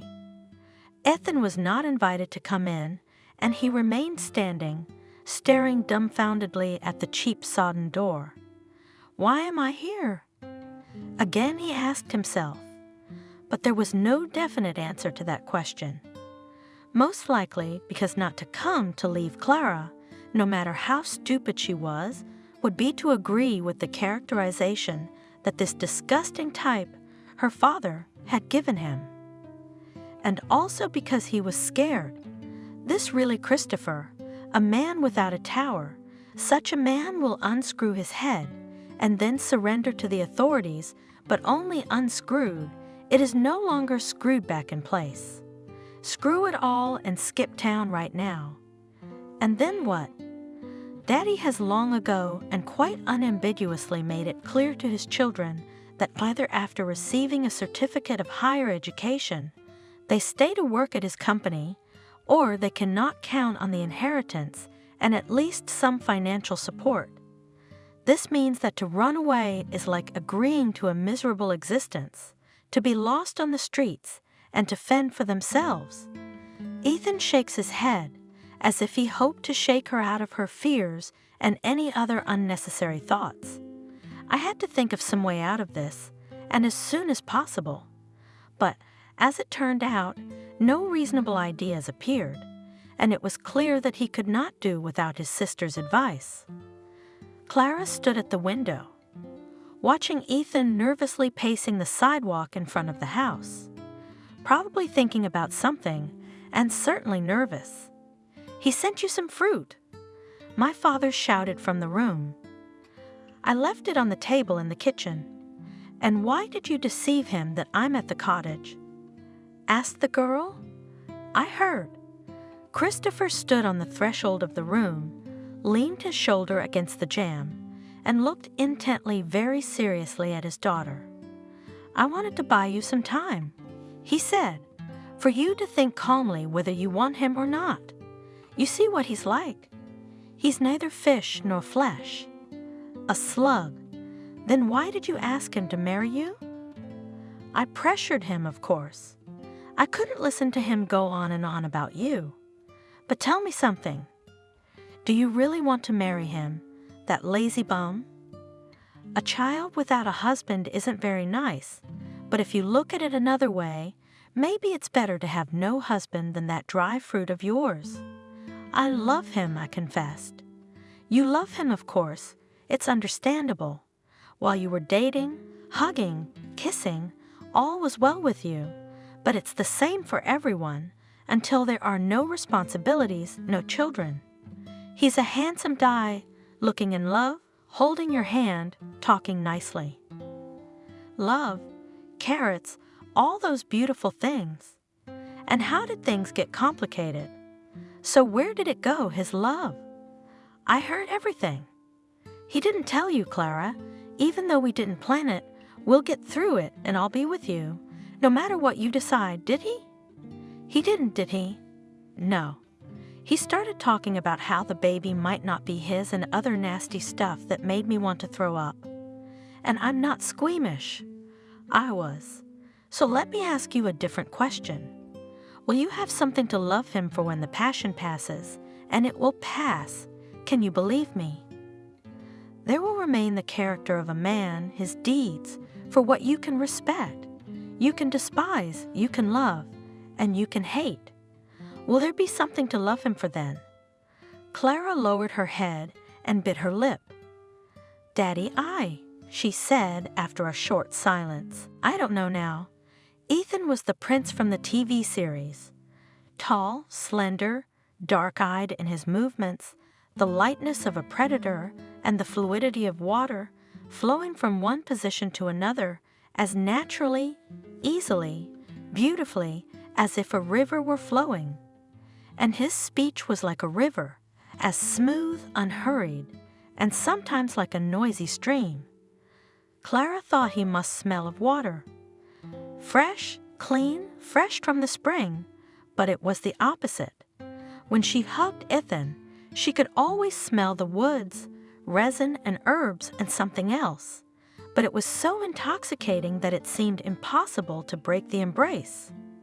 To stand like this, pressed together, and breathe in the smell of my beloved. Inhale it and do not stop, do not get distracted. You're a river, and it smells like a real forest. She used to say, why a river? I don't know. They say I'm a river, but I'm not. But you didn't. You're like a river. You've come into my life and filled it all with you. So you're a river? No, I'm just yours. How many of these conversations have they had? How many unbreakable embraces? How can you forget that now? And now Ethan was nothing like his recent self. Where did he get all this insolence, meanness, anger? The way he kept saying he didn't know if she'd been faithful to him or if she'd gone out with others, as if she could look at others. She didn't notice anyone but him. Clara still loved him, but realized more and more clearly she loved her memories of Ethan and the real him she didn't know at all. She doesn't want to know. I don't want to be a daddy. I don't want to be a daddy. Ethan kept repeating himself.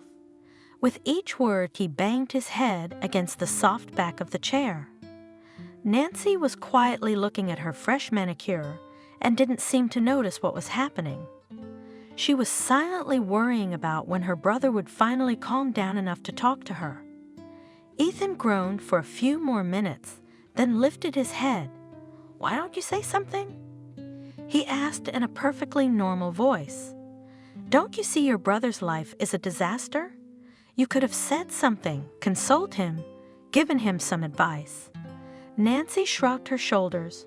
"Ethan, you're a fool." Aphoristically, she said. "It's pretty clear," he said. "What do we do now? That gastropub has a crazy daddy. He'll kill me, and he won't regret it. You. Is that how you talk about the girl you love?" "I never loved her." Ethan moaned. "She's cute, she's pretty, and I got carried away for a while." "But what kind of love? You have to pay for pleasure." Nancy said admonishingly.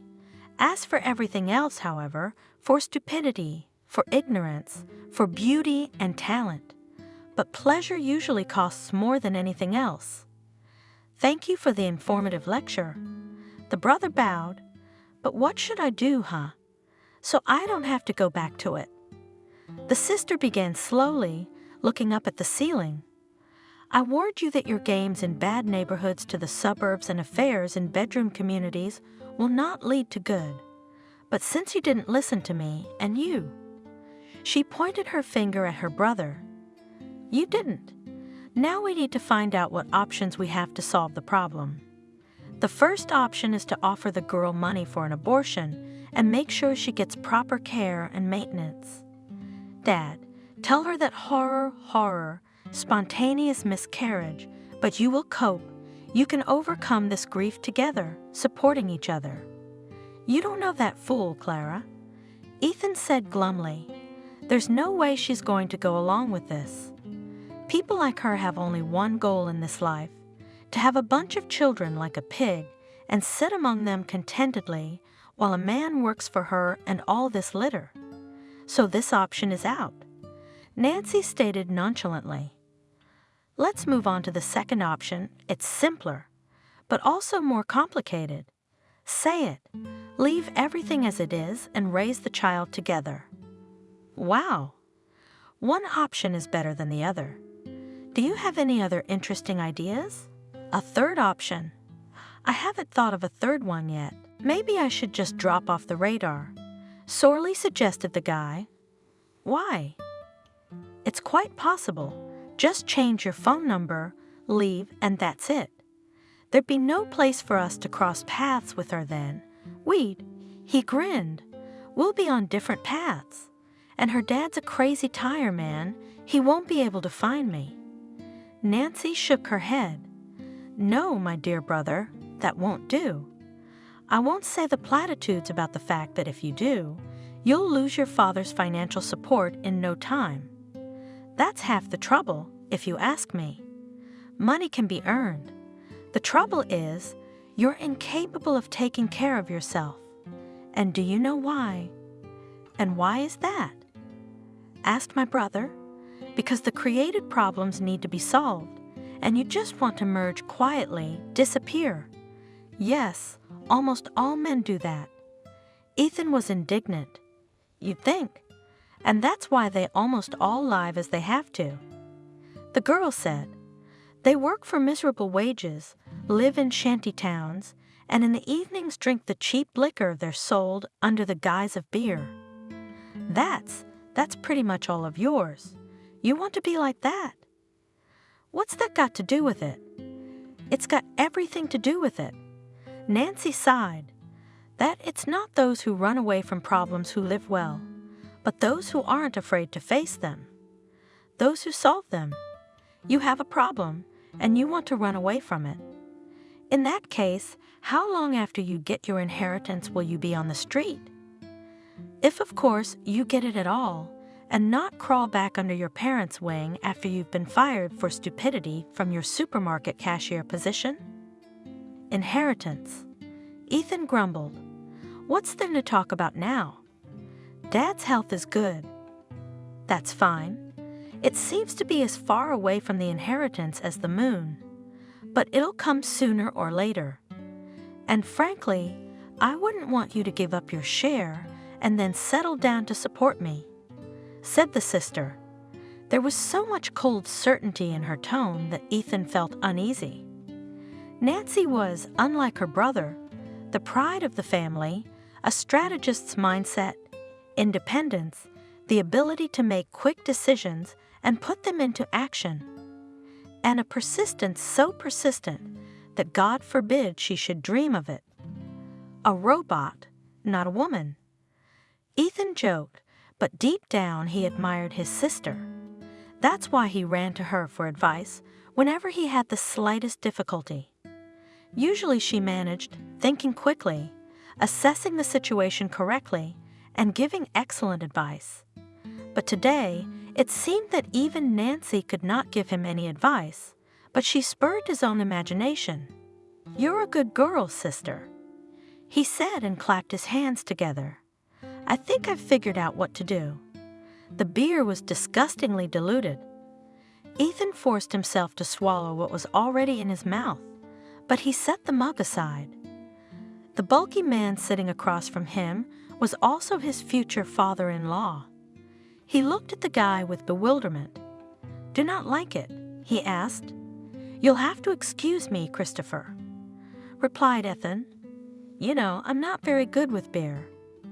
But I couldn't explain to this fat and aging man that beer was at least something you could try at Oktoberfest before it became too popular. Well, or at least in the Czech Republic. And what you can buy for pennies at the supermarket is not beer. It's rat poison. Suit yourself. He smiled. But I like to drink beer in the evening at work. You know, you get tired, so here it is. He lifted the bottle.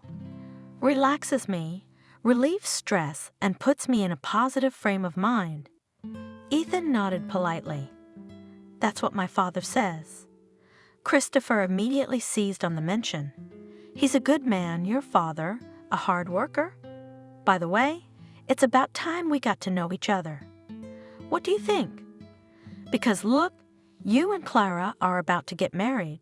You'll soon become parents, and we haven't even seen the matchmakers yet. It's not right. Yes? Ethan mumbled uncertainly. But, you know, we have such a family, such a... Well, family is family. The man interrupted him. Whatever they are, they're our own.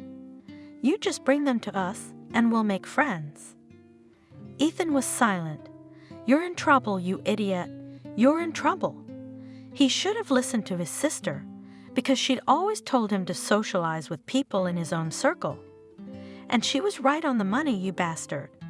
Well, what? The son of an entrepreneur, for a minute a man with 2 higher education, who for fun is studying a 5th foreign language, may have in common with the daughter of the owner some lousy tire shop.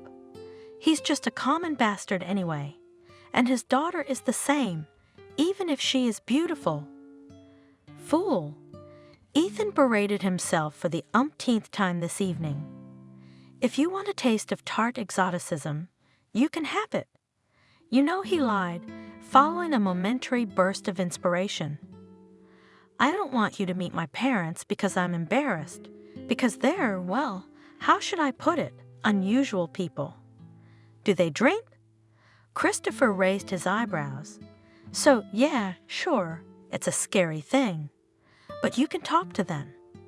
If they want to quit, so I will organize treatment.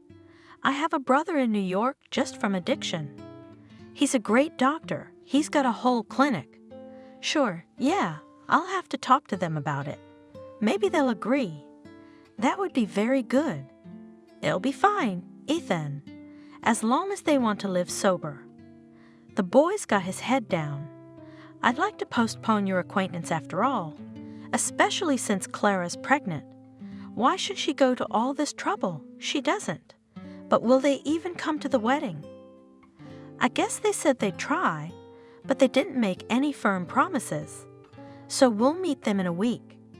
Christopher shouted contentedly and took another big sip of his disgusting beer. The wedding was bearing down on Ethan at the speed of sound, but now he was looking forward to it. Each new day brought the lad closer to the coveted day, the release. The plan he had devised was simple and brilliantly thought out. They, that is, both Clara and her crazy father, should be disappointed in me. He informed his sister. They should realize that it's better to be a single mother than to be married to a jerk like me. With tireless energy, he invented new ways to convince the bride, especially the future father-in-law, of his repulsive nature. When do you think you'll get a job? Christopher snapped at him. Your bride is not an elephant. 2 years pregnant will not walk. But I'm looking for something. Ethan turned around. I haven't found anything yet. All right, you'll come to my tire shop. I'll teach you everything myself. I'll pay you well. If you work well, you'll start earning well. This conversation was repeated with depressing regularity, and in the end, Ethan saw a suitable occasion to demonstrate once again his unsuitability for family life.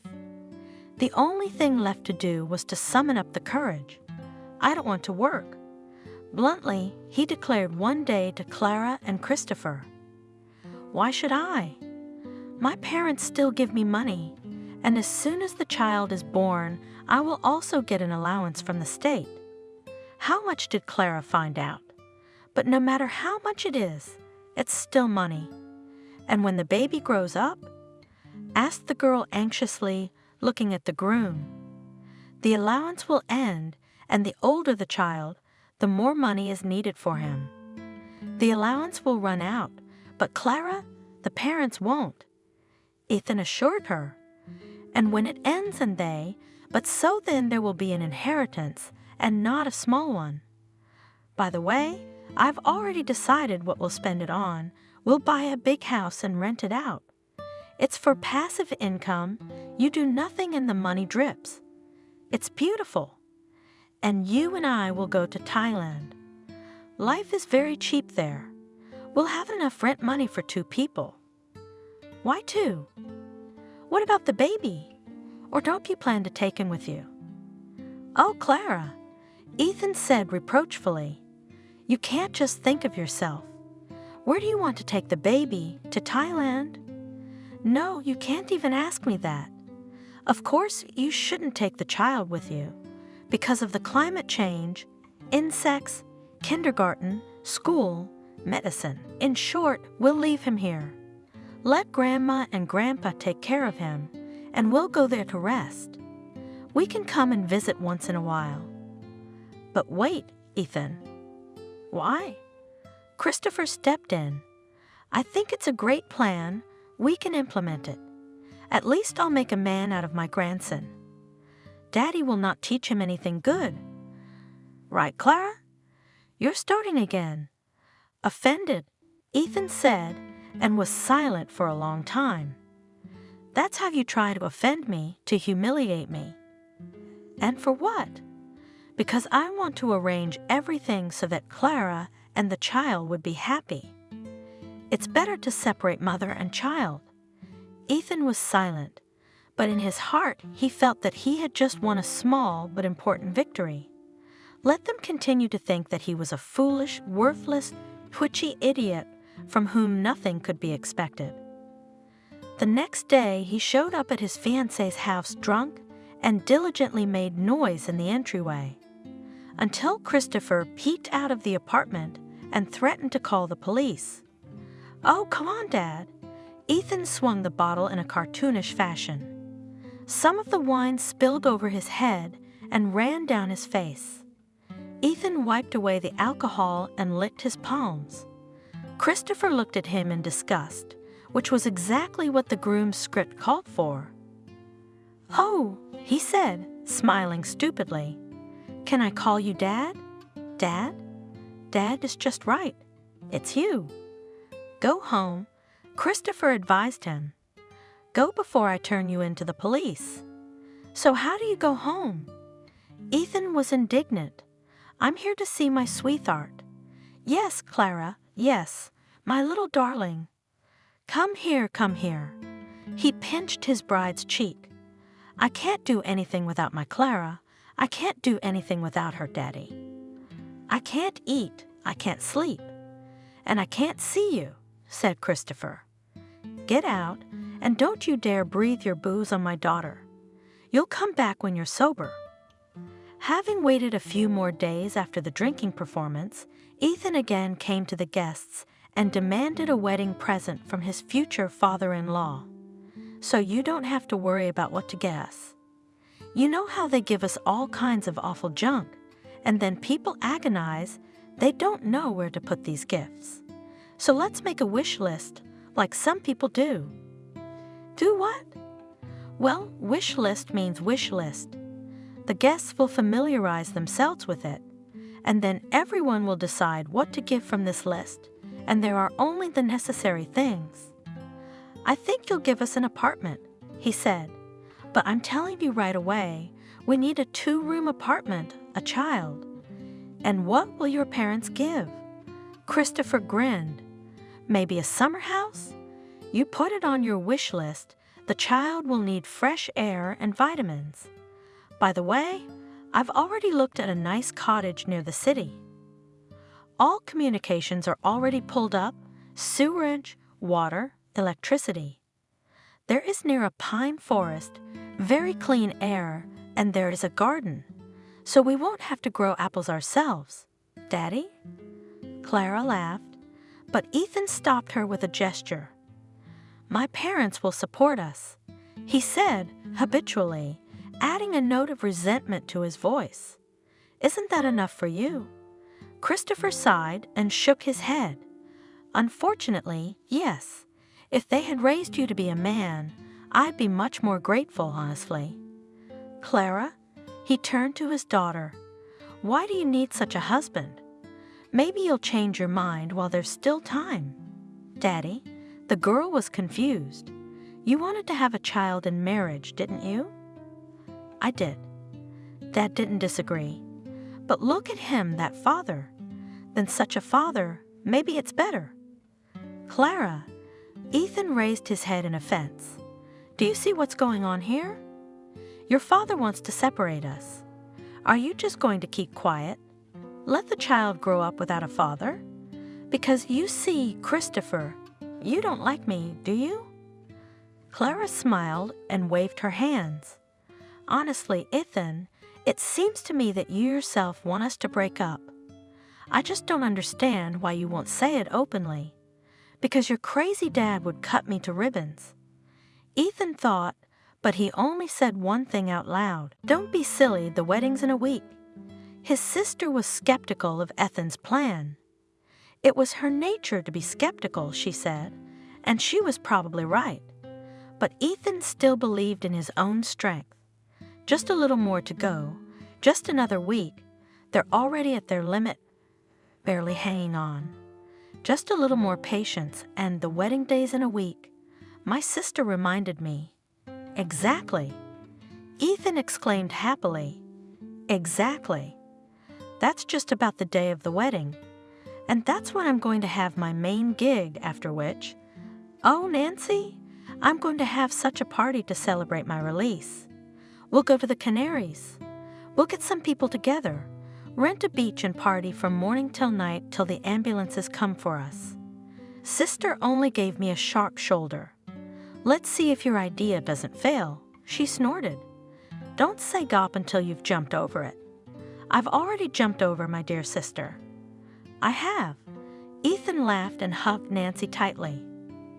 Clara was pensively going through the countless ruffles on her wedding dress, the dress itself hanging on its hinges on the closet door. Christopher looked into his daughter's room and sat down beside her. It's beautiful. he said, looking at the wedding dress. The ribbons, the lace. I never understood these wedding dresses. After all, for one day it is, and the wedding is off and in the closet. But beautiful. Yes, beautiful. Clara let go of the caressing fabric from her fingers and turned to her father. This is not what I dreamed of, Dad. Not at all. And now I'm looking at this dress and thinking, who am I going to wear it for? Ethan? The man felt that now the girl was ready to tell him something important, special, and kept silent, afraid to scare her mood. You know, when I met Ethan, she said slowly, I felt like I'd met some kind of fairy prince, and not just because he was handsome. He took such good care of me, drove me to school, picked me up after class, fed me at restaurants. Then we went out, went to the movies. Every day? Dad asked. Every day. And it seemed to me that it was like going to the movies. And nothing about it made you suspicious. I did. It was only a couple of weeks later that I suddenly thought, doesn't he have any business of his own? I mean, we were together all the time. From morning till night. It's like he's got no school, no job, nothing but fun.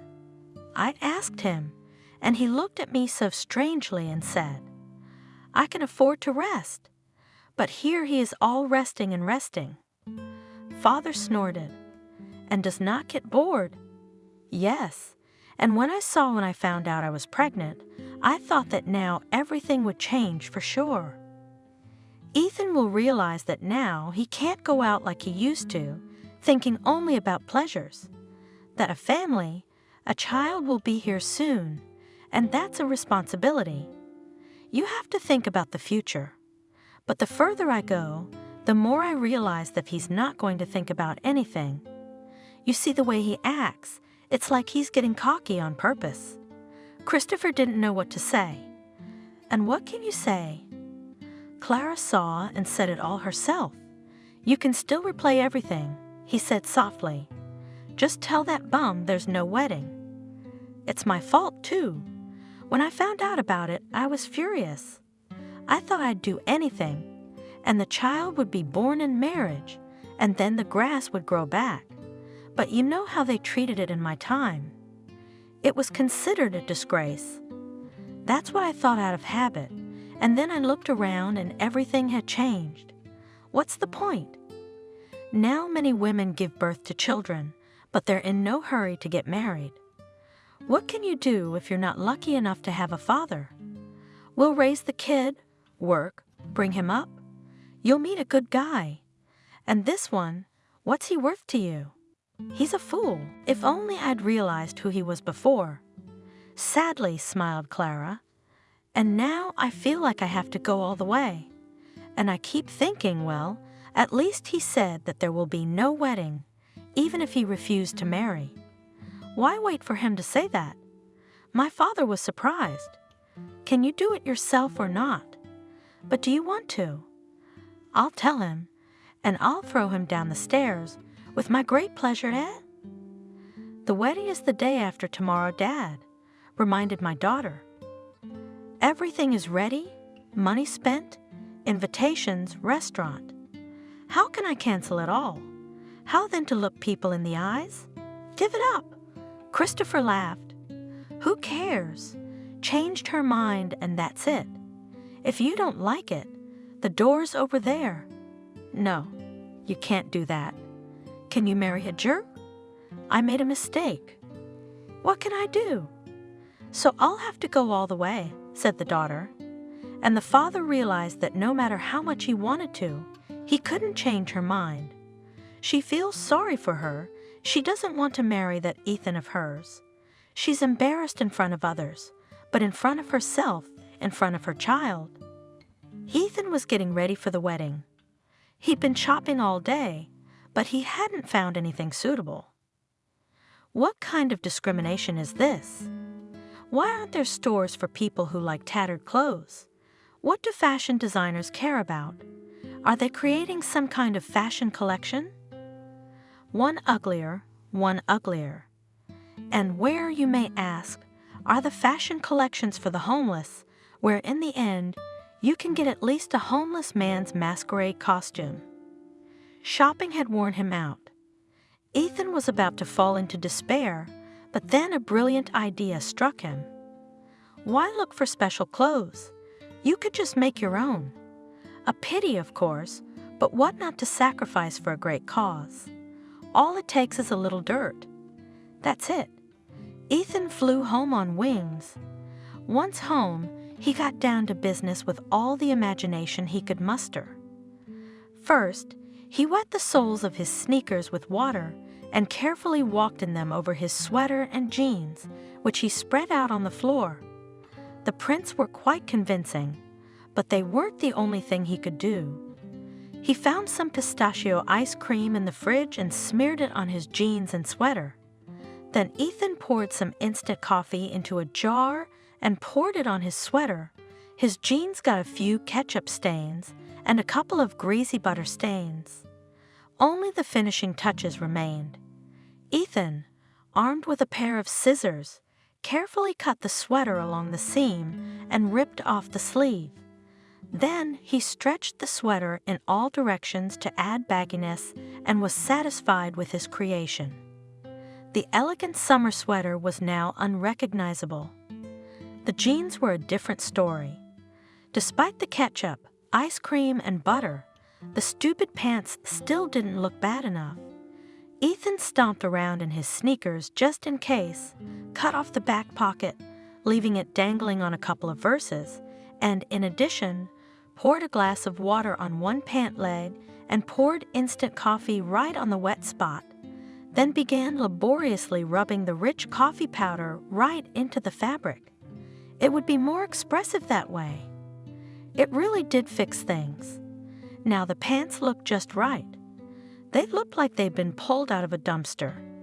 Ethan marveled aloud, taking another critical look at his clothes. His wedding outfit was ready.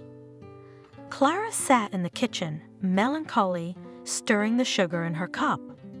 The wedding dress hung in its former place. The girl had glanced at it without interest in the morning and passed it by. "You're not dressed yet," surprised Christopher.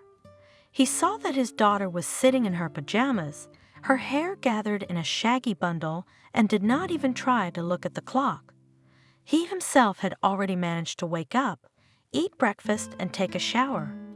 Now he only had to get dressed and could go to marry his daughter. But only the daughter was not in a hurry. Soon the groom will come, and you are unwashed, sitting in your pajamas. How can you do that? What's the matter with you, Clara? Don't you feel well? "I don't want to get married, Papa," she said, without any expression. "I don't. To Ethan, no, you shouldn't marry a man like that. I only realized last night you can't. It would be a tragedy. It'd be misery, and I've got a baby to think about. Dad, can we still call it off? Isn't it too late? But you found time to change your mind." The father smiled and patted the girl's hair. "Right on the day of the wedding. Well, better late than never. Your fool is coming, and you'll tell him. Or do you want me to tell him?" "No, Dad, don't. I'll tell him myself. I'll decide. I'll tell him myself." Clara finally looked up at her father with a tired look. "I haven't slept all night." He understood. "Look at the circles under your eyes. Oh, youth, youth? Don't worry, my child," he said quietly. "You've made the right decision." Ethan looked at himself in the mirror again with pleasure. Perfect. He had thought of everything, or almost everything. No, the watch had to come off. He smeared a little olive oil on his hair to make it stick together, then sprinkled it with flour. It was perfectly messy and even somewhat dusty, and the stubble on his face, which he hadn't gotten rid of in 2 days, had grown back sloppily. It remained to pay attention to his nails. The question of manicure was solved very simply. Ethan went outside and sat down on the nearest lawn, digging into the ground for a while. His sneakers, which he had also covered with earth, looked a little more civilized than necessary, and the guy got rid of the laces. Now everything was perfect. It was time to go after the bride. Just before Clara's house, Ethan stopped and took a few deep breaths and exhaled. And so the final act of the play Escape from Family Life began. An important key moment in his plan. Now it is necessary to play. Well, play brightly and even, probably brilliantly. Otherwise tonight he'll find himself a married man. The door was opened for him by Clara herself. "Ethan? What's the matter with you?" "Clara." He'd howled and fell to his knees. "Clara, I'm so bad, I'm worse." "Clara, at least beat me.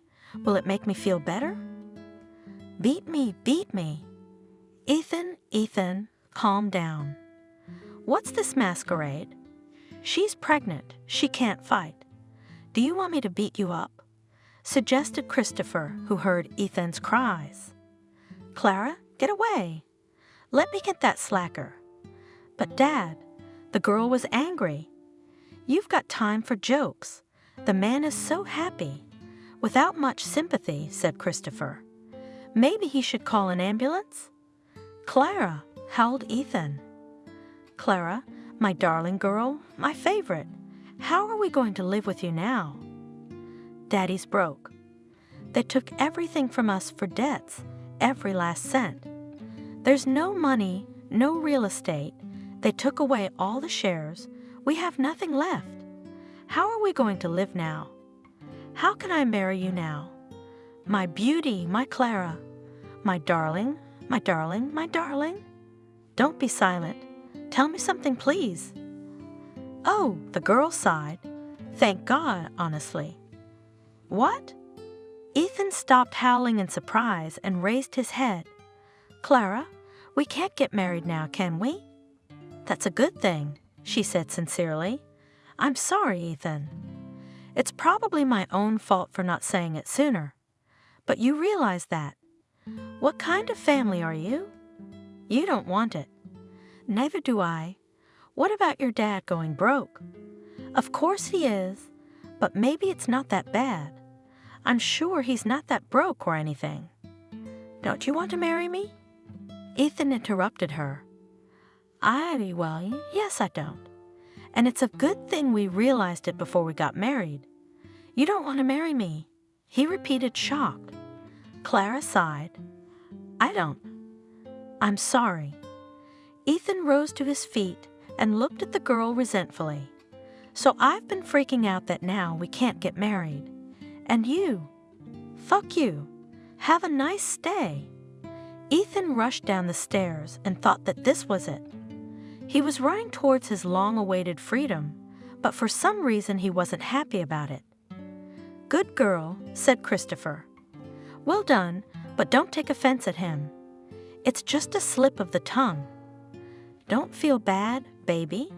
You did the right thing." And Ethan jumped out into the street, without slowing down, ran away from this house, away from Clara, away from her father, away from her child. From this whole nightmare story, for which he was ashamed and for some reason also very offended. As if he had just been betrayed by his most trusted friend. Only now, when everything was behind him, he wanted to ask himself, what was so bad about marrying this sweet, loving girl? And would it have been so terrible to become a father?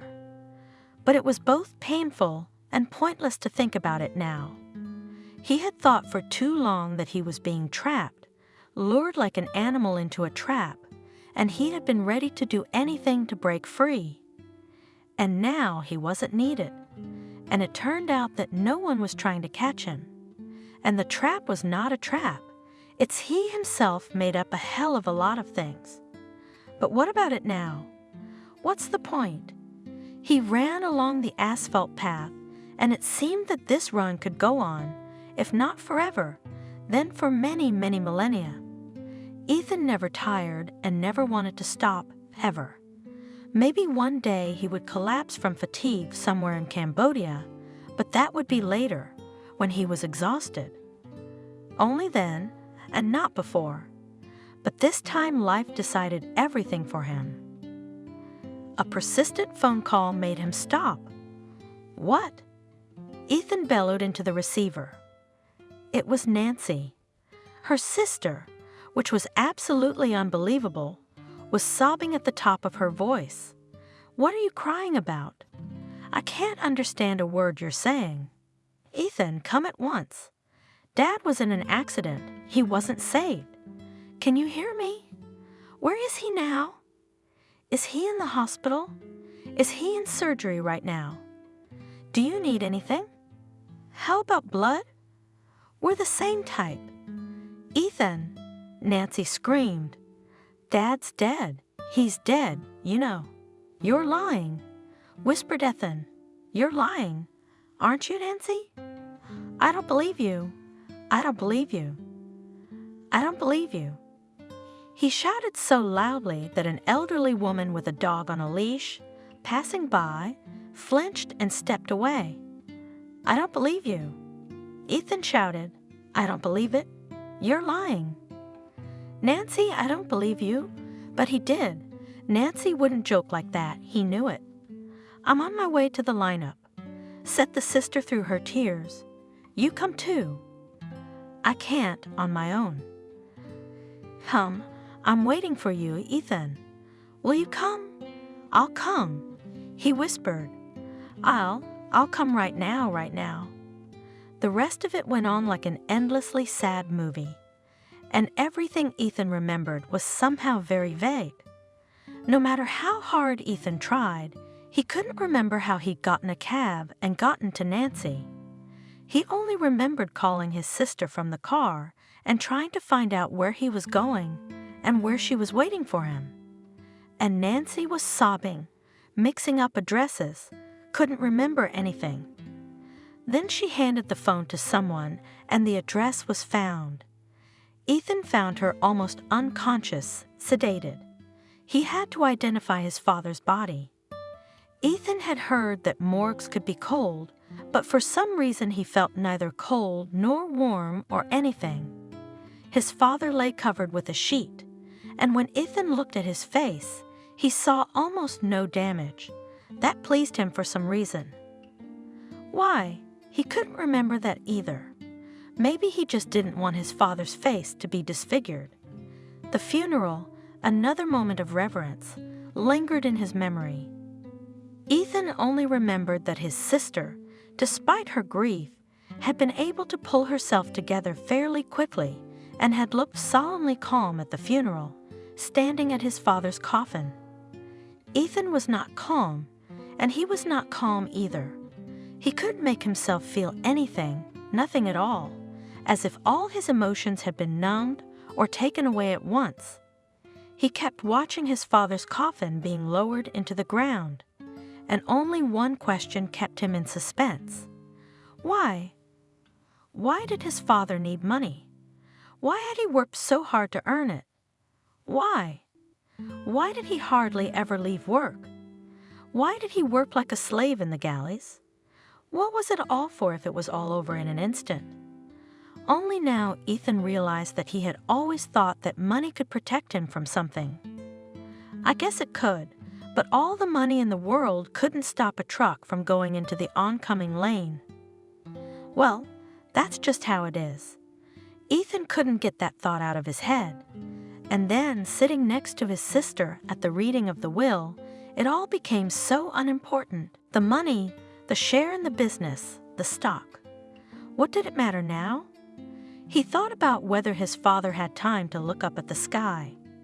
How often did he go out with friends? How many times have he sat on the ocean and watched the fiery, tropical sun sink in? Had he ever even seen the ocean? Or had he never had time to go on vacation?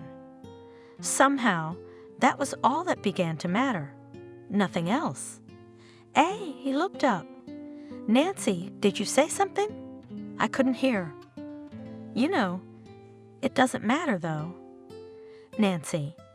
Ethan put his hand on his sister's shoulder. I want to give up my share of the inheritance in your favor. What? She was confused. What are you saying? Dad made a will for both of us, and you're saying you want to give up everything. Why? Of the two of us. He smiled. You're the one who's always smarter, more responsible. You're determined, strong.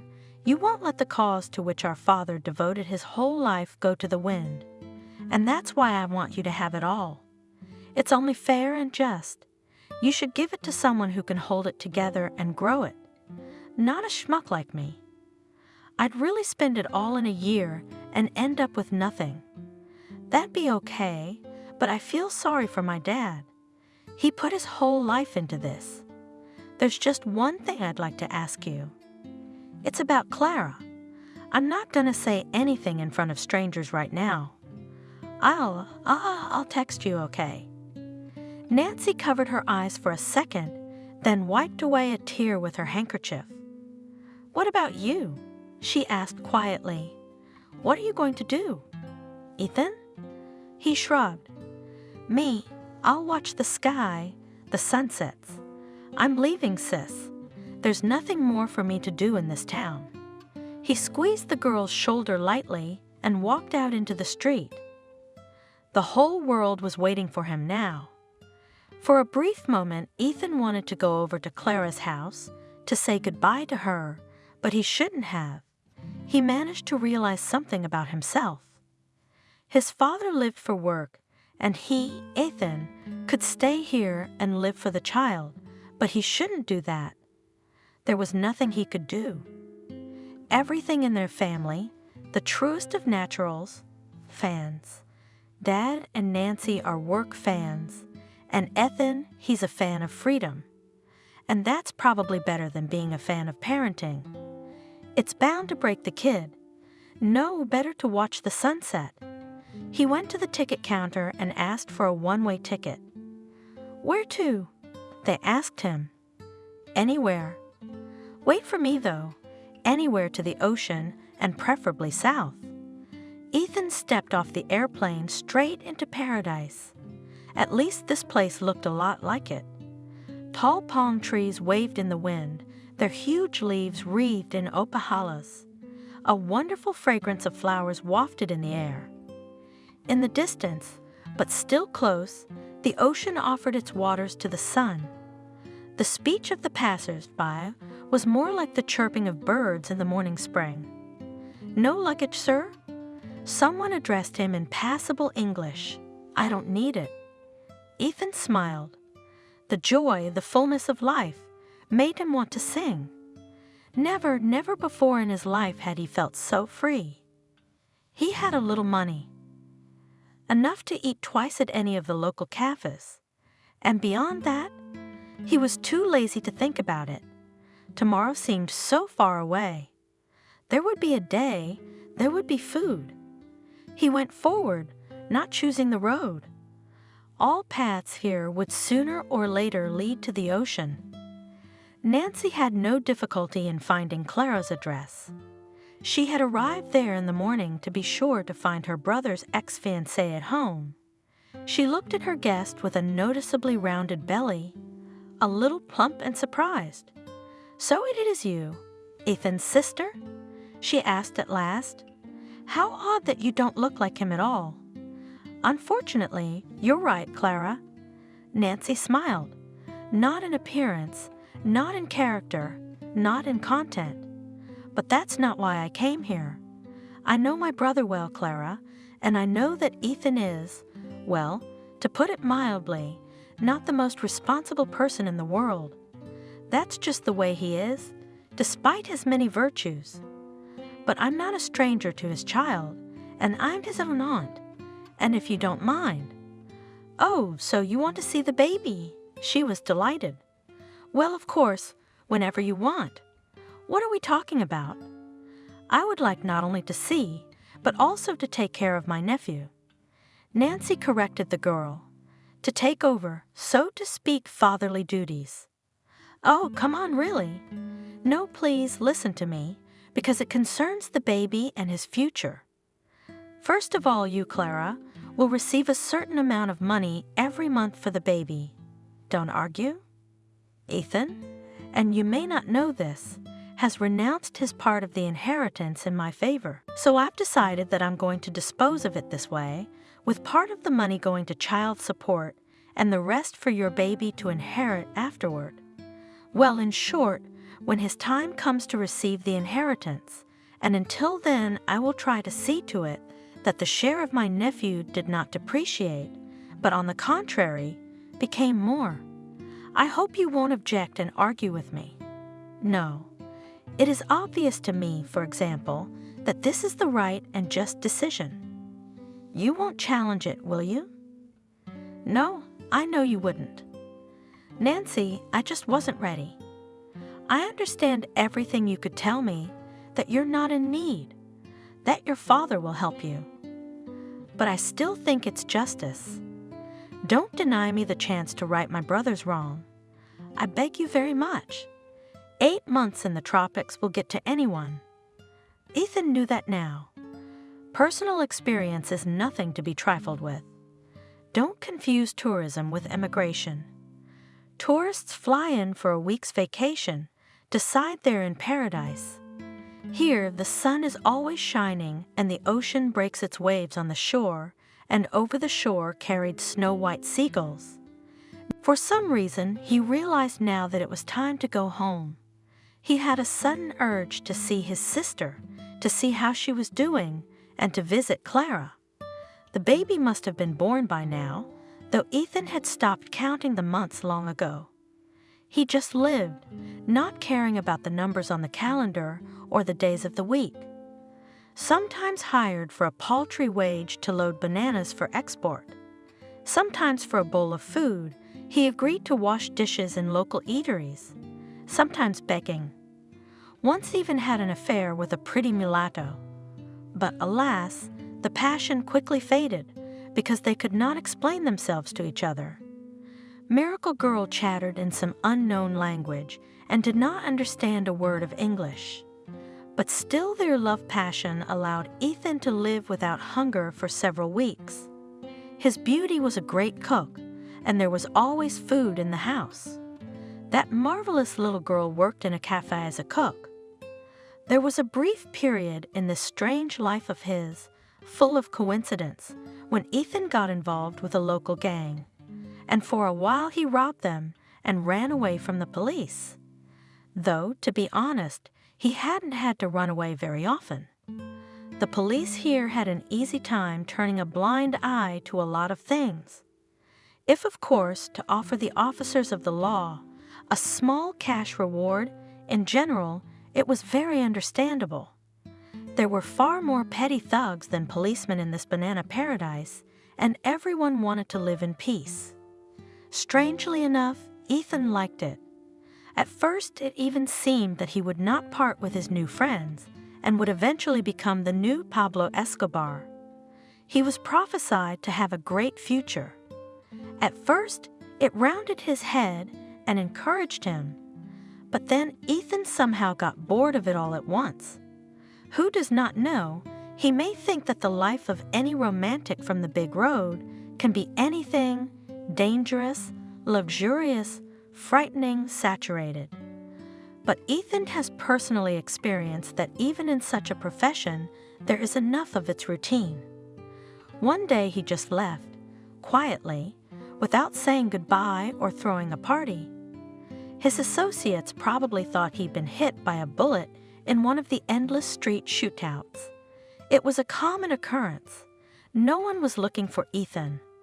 And now he was standing on the shore, thinking that spring was probably in full swing back home, and for the first time in a long, endless time, he wanted to walk the familiar streets and hear his native speech. Yes, it was time to go back. He said to himself, "It's definitely time now." If he got a job loading bananas again, he could save up for a ticket in a month. Clara was cradling her tiny son and softly singing a lullaby to him. Christopher looked into his daughter's room and looked at two of the dearest and most beloved people in the world, Clara and baby No. Nothing is more precious than this. He thought, for the umpteenth time there isn't, and there won't be. Life, ongoing, endless from father to daughter, from daughter to grandchild. Clara caught her father's gaze and smiled. He had already fallen asleep. She said in a whisper. Christopher gently took the child in his arms and moved him to the crib. "Do not regret it?" he asked. "For what?" The daughter did not understand. He did not know what to answer. Probably about everything at once. About having a baby. About Ethan not working out. "Nonsense, Dad. Why should I regret it? I had such a wonderful son. And Ethan, what the hell with him? Besides, Father has noticed that you seem to have a new boyfriend." Well. You think I didn't notice the way that Doctor looked at you? I even came to see you off in person when you were discharged. You can't be fooled. Clara laughed. He's kind of looking after me, and I like him a lot too. Although, of course, it's too early to talk about something serious. What's the hurry? There's no hurry. Christopher agreed. Noah rumbled softly in the crib. Clara came over, but her father gestured for her to stop. "It's all right, I'll do it." He rocked the crib quietly and sang a lullaby to his grandson. Clara looked at her father and her heart warmed. The eternal circle of life from parents to children, from children to grandchildren. And nothing is more important than that nothing. Ethan. Nancy shouted when she saw her brother on the doorstep. He was terribly overgrown, dirty, and dressed in some strange rags. A veritable shambles. But it was her brother. She couldn't help but recognize him. "How I've missed you, little sister, how you've become." Nancy had clearly crossed the threshold between angular girl and young beautiful woman in a matter of months. She had put on a little weight, but it suited her remarkably well. Her cheeks, shoulders, and breasts had plumped up. Her movements had become fluid, and she had dyed her hair a couple of shades darker, just enough to accentuate her fair skin and emphasize her eyes. "How beautiful you've become." Ethan said sincerely, "And you?"